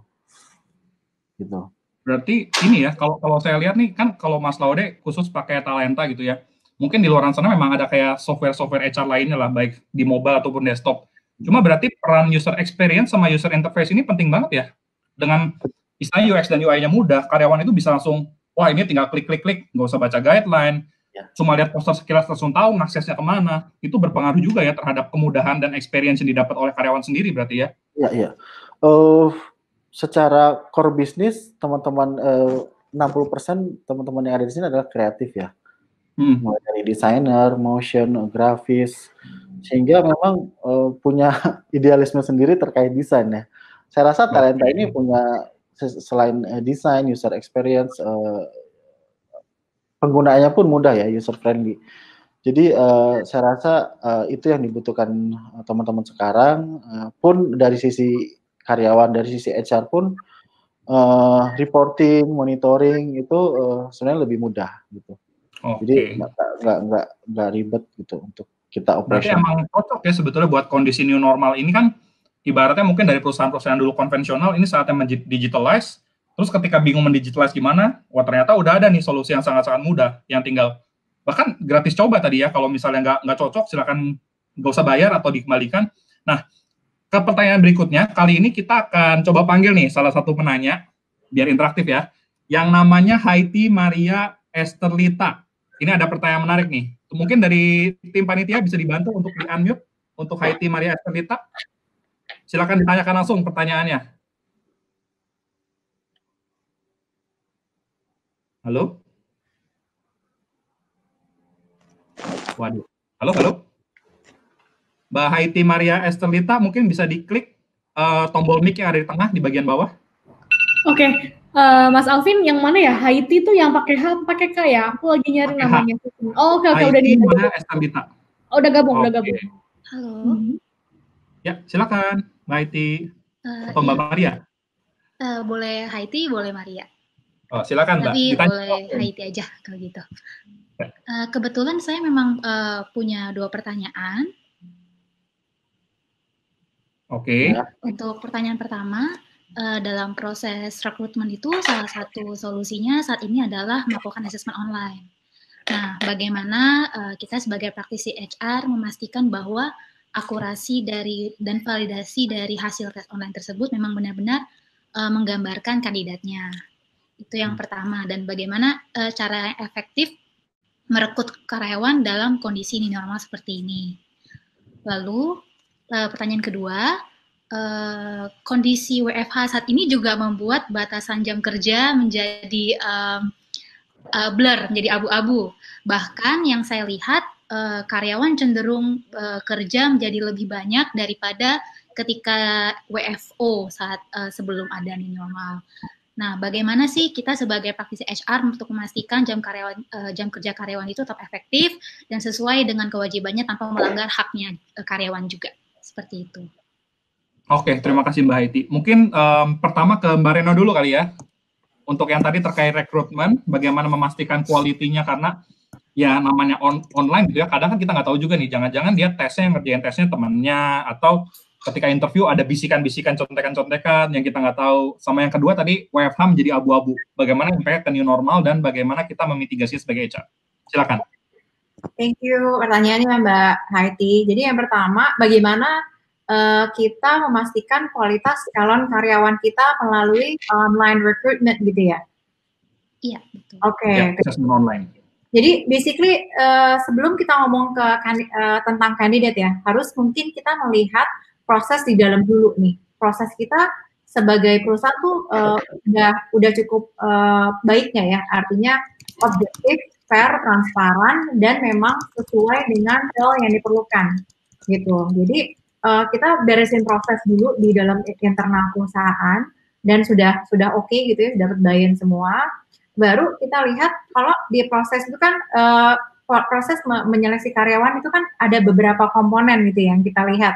Pertama obviously CV screening, lalu kita ada nanti kalau di Kata kita selalu pakai case study gitu loh. Jadi karena kita nggak ada requirement untuk pendidikan, yang kita seleksi adalah bagaimana dia bisa menyelesaikan case study. Jadi dari case study itu yang melihat adalah ada panel discussion yang dimana kita undang beberapa orang dari beberapa supaya urusannya itu objektif gitu. Itu panel discussion. Lalu juga obviously ada reference checks gitu. Jadi yang dipastikan saja proses di perusahaan itu sudah clear. Ada beberapa komponen gitu ya, nggak cuma satu komponen hanya interview saja atau hanya case study saja. Ada beberapa komponen sehingga komponen-komponen itu adalah ada nilainya masing-masing kan, yang akhirnya membuat satu portrait ini sebenarnya kandidatnya bagus apa enggak gitu loh. Jadi yang penting prosesnya pakemin aja, pasti ada plus minus ya dengan kita nggak ketemu physically.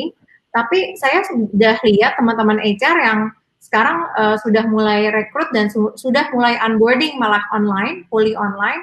Itu benar-benar nggak pernah ketemu muka, nggak pernah ketemu secara physically, sudah mulai kerja aja gitu loh timnya. Kita juga di sini punya teman-teman yang kita hire juga ada intern yang kita hire ya gitu aja sampai sekarang juga nggak ketemu gitu loh. Jadi emang harus di realize aja proses apa yang sebenarnya kita akhirnya bisa kita refine supaya kita tetap dapat the best of candidates gitu ya. Tapi ini ngaruh nggak ke penilaian terhadap rekrutmen ini? Ini kebetulan saya lihat juga sekilas ada pertanyaan dari Ayan Sita Prasna. Nah itu ngaruh nggak sih sebetulnya penilaian itu kalau nggak face to face gitu ya? Mungkin kan karena kondisi kayak begini, gimana nih menurut Mbak Reno? Ngaruh nggak? Pasti ada aja yang ngerasa ini nggak pas segala macam. Tapi hey, the realita is we are stuck in this process for a while, mungkin sampai akhir tahun 2020. Jadi harus aja, ya kan? You know, worst case scenario kan, kita kan always thinking about business continuity planning. Nggak mungkin kita nggak hire siapapun sampai akhir 2020 kan. It doesn't work that way gitu kan. The business still moves on. So let's focus on the process. Pasti ada plus minusnya. Tapi ya let's try.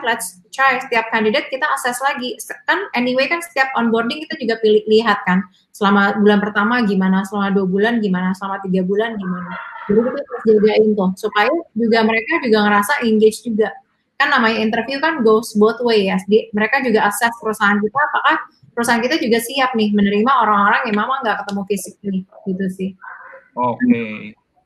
Menarik. Nah, kalau dari Mas Laude gimana Mas? Terkait rekrutmen dulu tadi ya. Habis ini kita akan pindah tadi ke batasan jam kerja yang super abu-abu nih. Kalau rekrutmen dulu Mas Laude gimana? Ya, salah satunya dari narasi kita udah fully online. Jadi walaupun sebenarnya dalam keterbatasan saat ini secara sistem, kita mencoba untuk lebih valid ya. Kalau menurut kami yang berjalan di narasi salah satu, kalau kita nyebutnya profiling ya. Jadi all candidates yang masuk mulai dari proses CV masuk, kemudian screening, kemudian kita udah mulai analyze untuk profiler dari CV-nya. Nah, di situ kita sudah mulai memberlakukan proses ya sama tadi sama Mbak Reno, kita lebih banyak menggunakan case study. Jadi beberapa tools yang memang karena memang 90% kita coba untuk memprofiling skills para kandidat. Menurut kami knowledge ya bisa kita bangun di narasi bareng-bareng, tapi skill itu perlu kita cari potensial kandidat yang mungkin nggak butuh waktu lama untuk bisa adjust dengan narasi. 70% memang secara posisi atau jabatan ataupun job desk yang ada di narasi, skillfulness mulai dari motion, grafis, kameramen, audioman itu memang butuh case study yang memang sangat-sangat ketat ya. Yang kedua, validity yang paling bagus adalah interview. Saya nggak tahu yang dimaksud dari yang Mbak Maria tadi, apakah assessment-nya psikologis assessment secara satu parsial atau memang the whole of process hiring ya. Tapi kalau bicara mengenai tools assessment yang kita pakai sampai sekarang itu 2, interview dan case study. Jadi saya rasa kalau interview nggak ada kendala ya. Kita bisa lakukan secara online, baik pun one-on-one ataupun kita bisa undang leaders sebagai usernya untuk bisa bergabung di panel interview, sehingga mungkin secara profiling anaknya pun kita bisa lebih valid gitu Mas. Jadi 2 itu sih. Jadi di masa sekarang narasi cukup dua tools itu, sehingga experience mulai dari melamar sampai dia masuk itu nggak terlalu secara durasinya nggak lama gitu. Oke. Nah, pertanyaan berikutnya tadi soal jam working hour nih yang berubah-berubah. Nah, gimana dari tempatnya Mbak Reno dan Mas Laude? Silakan. Mungkin kita singkat aja ya supaya beberapa pertanyaan lagi bisa kita kejar nih. Silakan. Saya agak susah nih ya karena memang tadi itu Mas Alvin bebas bertanggung jawab ya. Walaupun sebenarnya jam kerja kita ada ya, tetap 9 jam, 8 jam efektif, kemudian sejam istirahat. Dengan adanya kita mobile attendance, jadi memang semua presensi yang ada di teman-teman itu bisa kita monitor dengan baik. Yang pertama adalah kita coba untuk bisa memberikan strategi buat teman-teman untuk bisa lebih pekerjaannya sih memang kalau Mas Alvin nanti jalan-jalan ke narasi ya kadang-kadang HR itu sibuk untuk udah pulang. Waduh, diusir. Pulang. Justru ya sebaliknya, saya nggak tahu ya, kita harus punya analyze juga di masing-masing HR. Kita harus paham culture yang ada di perusahaan, paham dengan teman-teman itu seperti apa sih cara kerjanya gitu kan. Tapi rata-rata kalau untuk uncertain demografi di narasi, justru HR-nya kesulitan untuk nyuruh mereka pulang gitu. Walah, pada suka bekerja ya. Nah, reminder ya, karena kita memang secara teknologi udah bisa dengan talenta ya, kita coba aktifkan untuk reminder clock in clock out gitu. Jadi kita mulai bulan kemarin memang sudah mengaktifkan itu biar mereka juga tahu ya dengan mungkin lagi di rumah, memang ada harus ya ngurus anak lah, harus ya bla bla banyak lah ya, tapi tetap jam kerja itu diperhatikan ya biar mungkin ya tadi hubungannya dengan mental health itu ya. Itu sih. Mbak Reno, silakan. Kalau Mbak Reno gimana nih tips-tipsnya WFH ini nih? Super tricky sekarang nih. Ya, kalau kita dari awal memang udah realize sih, karena teman-teman ini kan banyak kan engineer ya, software engineer yang kadang-kadang tidurnya beda sama kita gitu, kayak kalau aja dia tidur siang malah bangun malam gitu ya. Dengan ada work from home ini malah lebih gila lagi menurut saya gitu loh. Jadi memang dari tim HR, balik lagi nih HR juga harus realize ada teman-teman yang biasa senang dengan struktur gitu, waktunya terstruktur, dia bisa ke kantor, bisa istirahat, all that stuff. Ada teman-teman yang nggak bisa tanpa struktur, jadi di rumah itu tanpa struktur dia juga jadi anxious banget gitu loh dengan nggak ada struktur. Apalagi kita waktu itu sempat stuck di rumah terus gitu ya, jadi malam siang pagi sore udah nggak jelas aja gitu kan hari apa. Jadi dari kita sih langsung kita bikin work from home policy sih.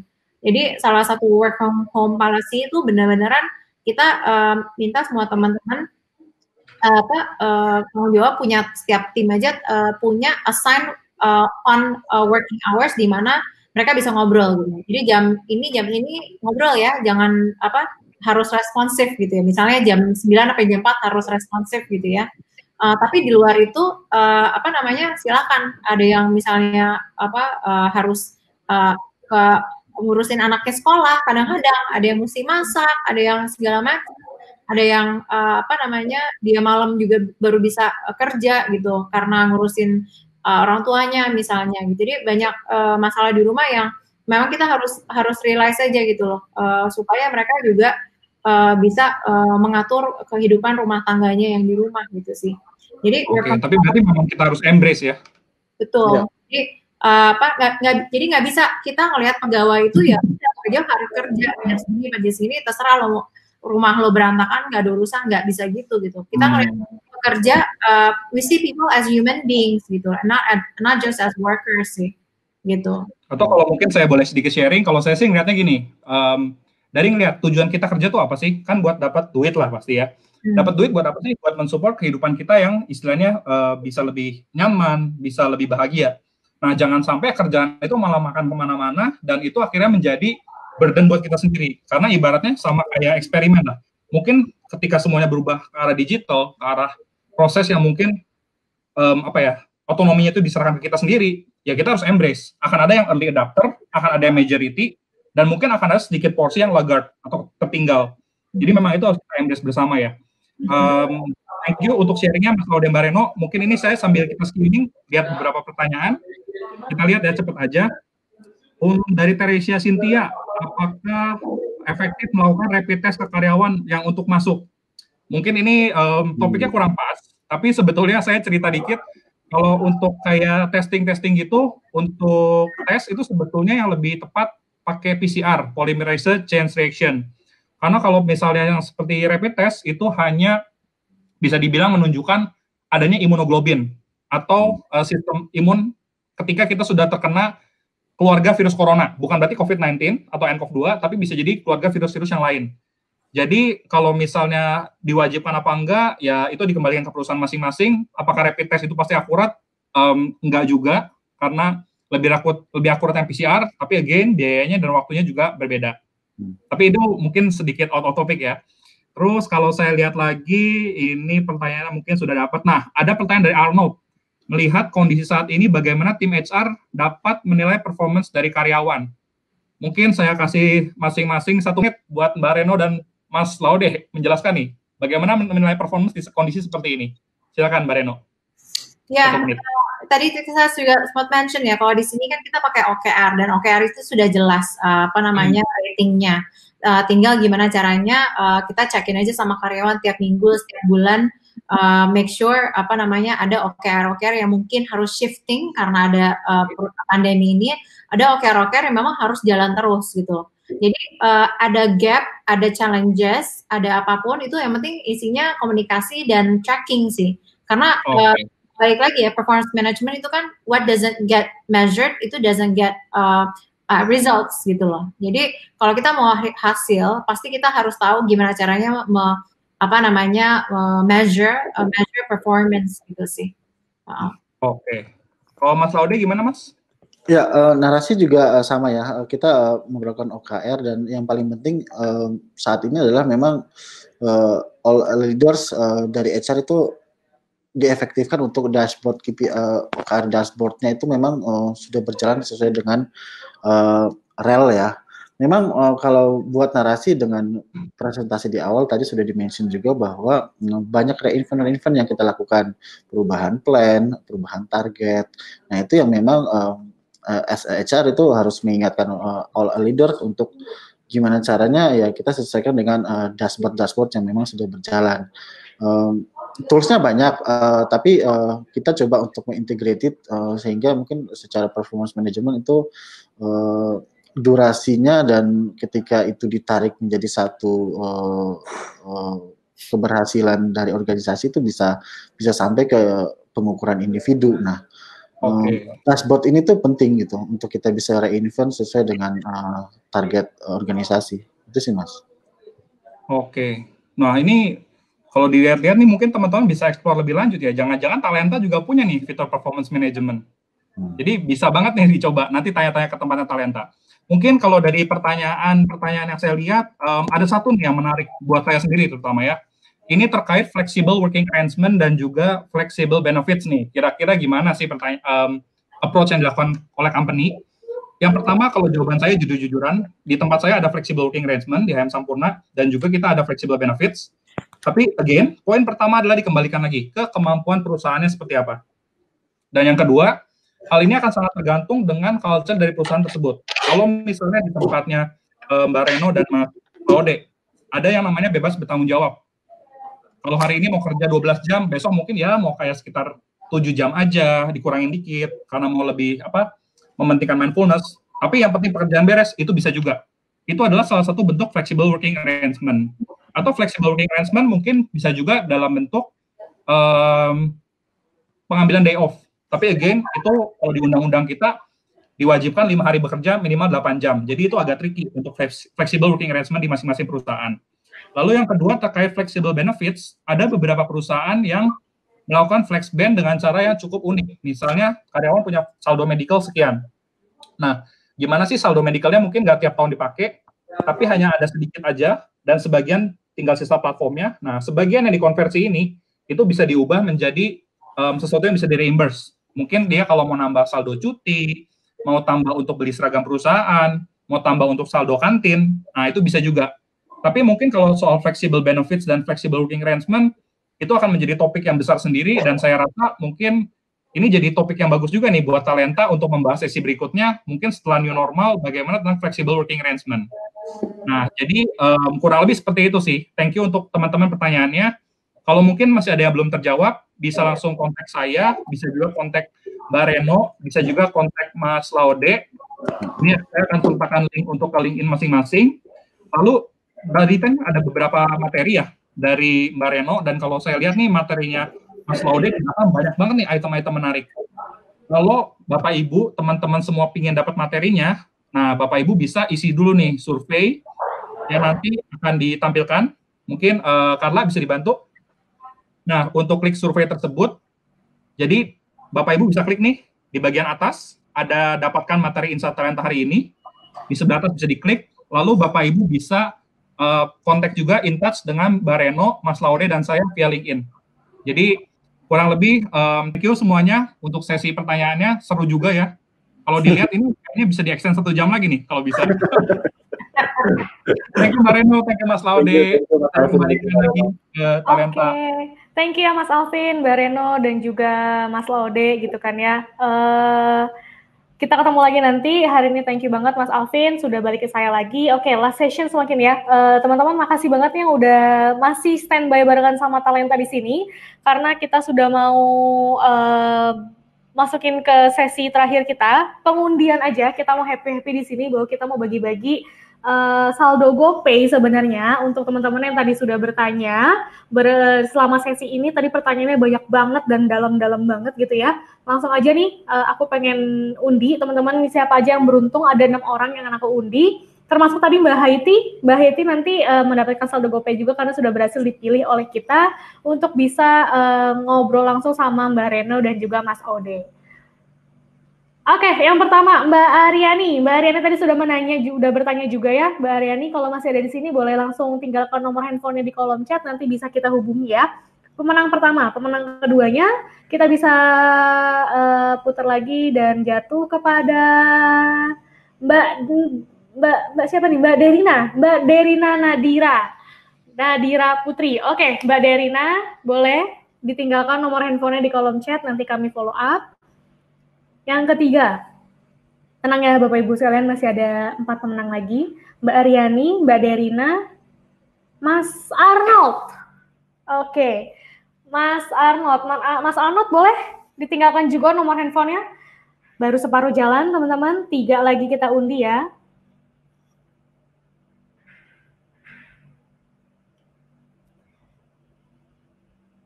Putar lagi ternyata. Oke, sekali lagi. Kita putar lagi, siapakah yang kali ini beruntung? 3 orang lagi. Mbak Teresia Cynthia. Mbak Aryani, Mbak Derina, Mas Arnold, Mbak Teresia Cynthia. 2 lagi yang akan kita putar.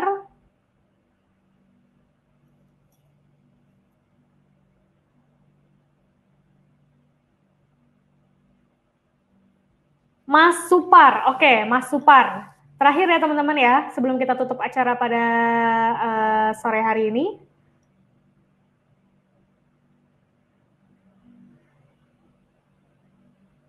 Iya, Mbak Haiti Mari ternyata dapat double nih ya. Oke, terima kasih teman-teman untuk sesi kita siang hari ini. Tadi sudah ada 6 pemenang yang tadi menang. Boleh langsung meninggalkan nomor teleponnya di kolom chat, nanti bisa kita follow up. Terima kasih untuk yang sudah join dari awal sampai akhir di acara kita pada siang hari ini. Dan juga teman-teman aku ingatkan sekali lagi bahwa yang mau dapetin materi presentasinya dari Mbak Reno dan juga Mas Ode bisa langsung isi feedback formnya. Nanti tolong Talita di pop up ya feedback formnya untuk bisa teman-teman HR isi untuk dapetin materi dari Mbak Reno dan juga Mas Ode. Singkatnya, Carla dan juga tim Talenta terima kasih, mengucapkan banyak terima kasih untuk teman-teman. Kita ketemu lagi di acara Insight Talenta berikutnya. HR tetap bisa bekerja dimanapun. Terima kasih. Steak Hotel by Holy Cow sebagai brand pelopor steak Wagyu dengan harga bersahabat. Sebagai brand yang bergerak di bidang kuliner, Steak Hotel by Holy Cow sendiri mengedepankan kualitas produk dan layanan bagi konsumen. Karenanya, operasional dan kerjasama tim yang baik penting bagi bisnis kami.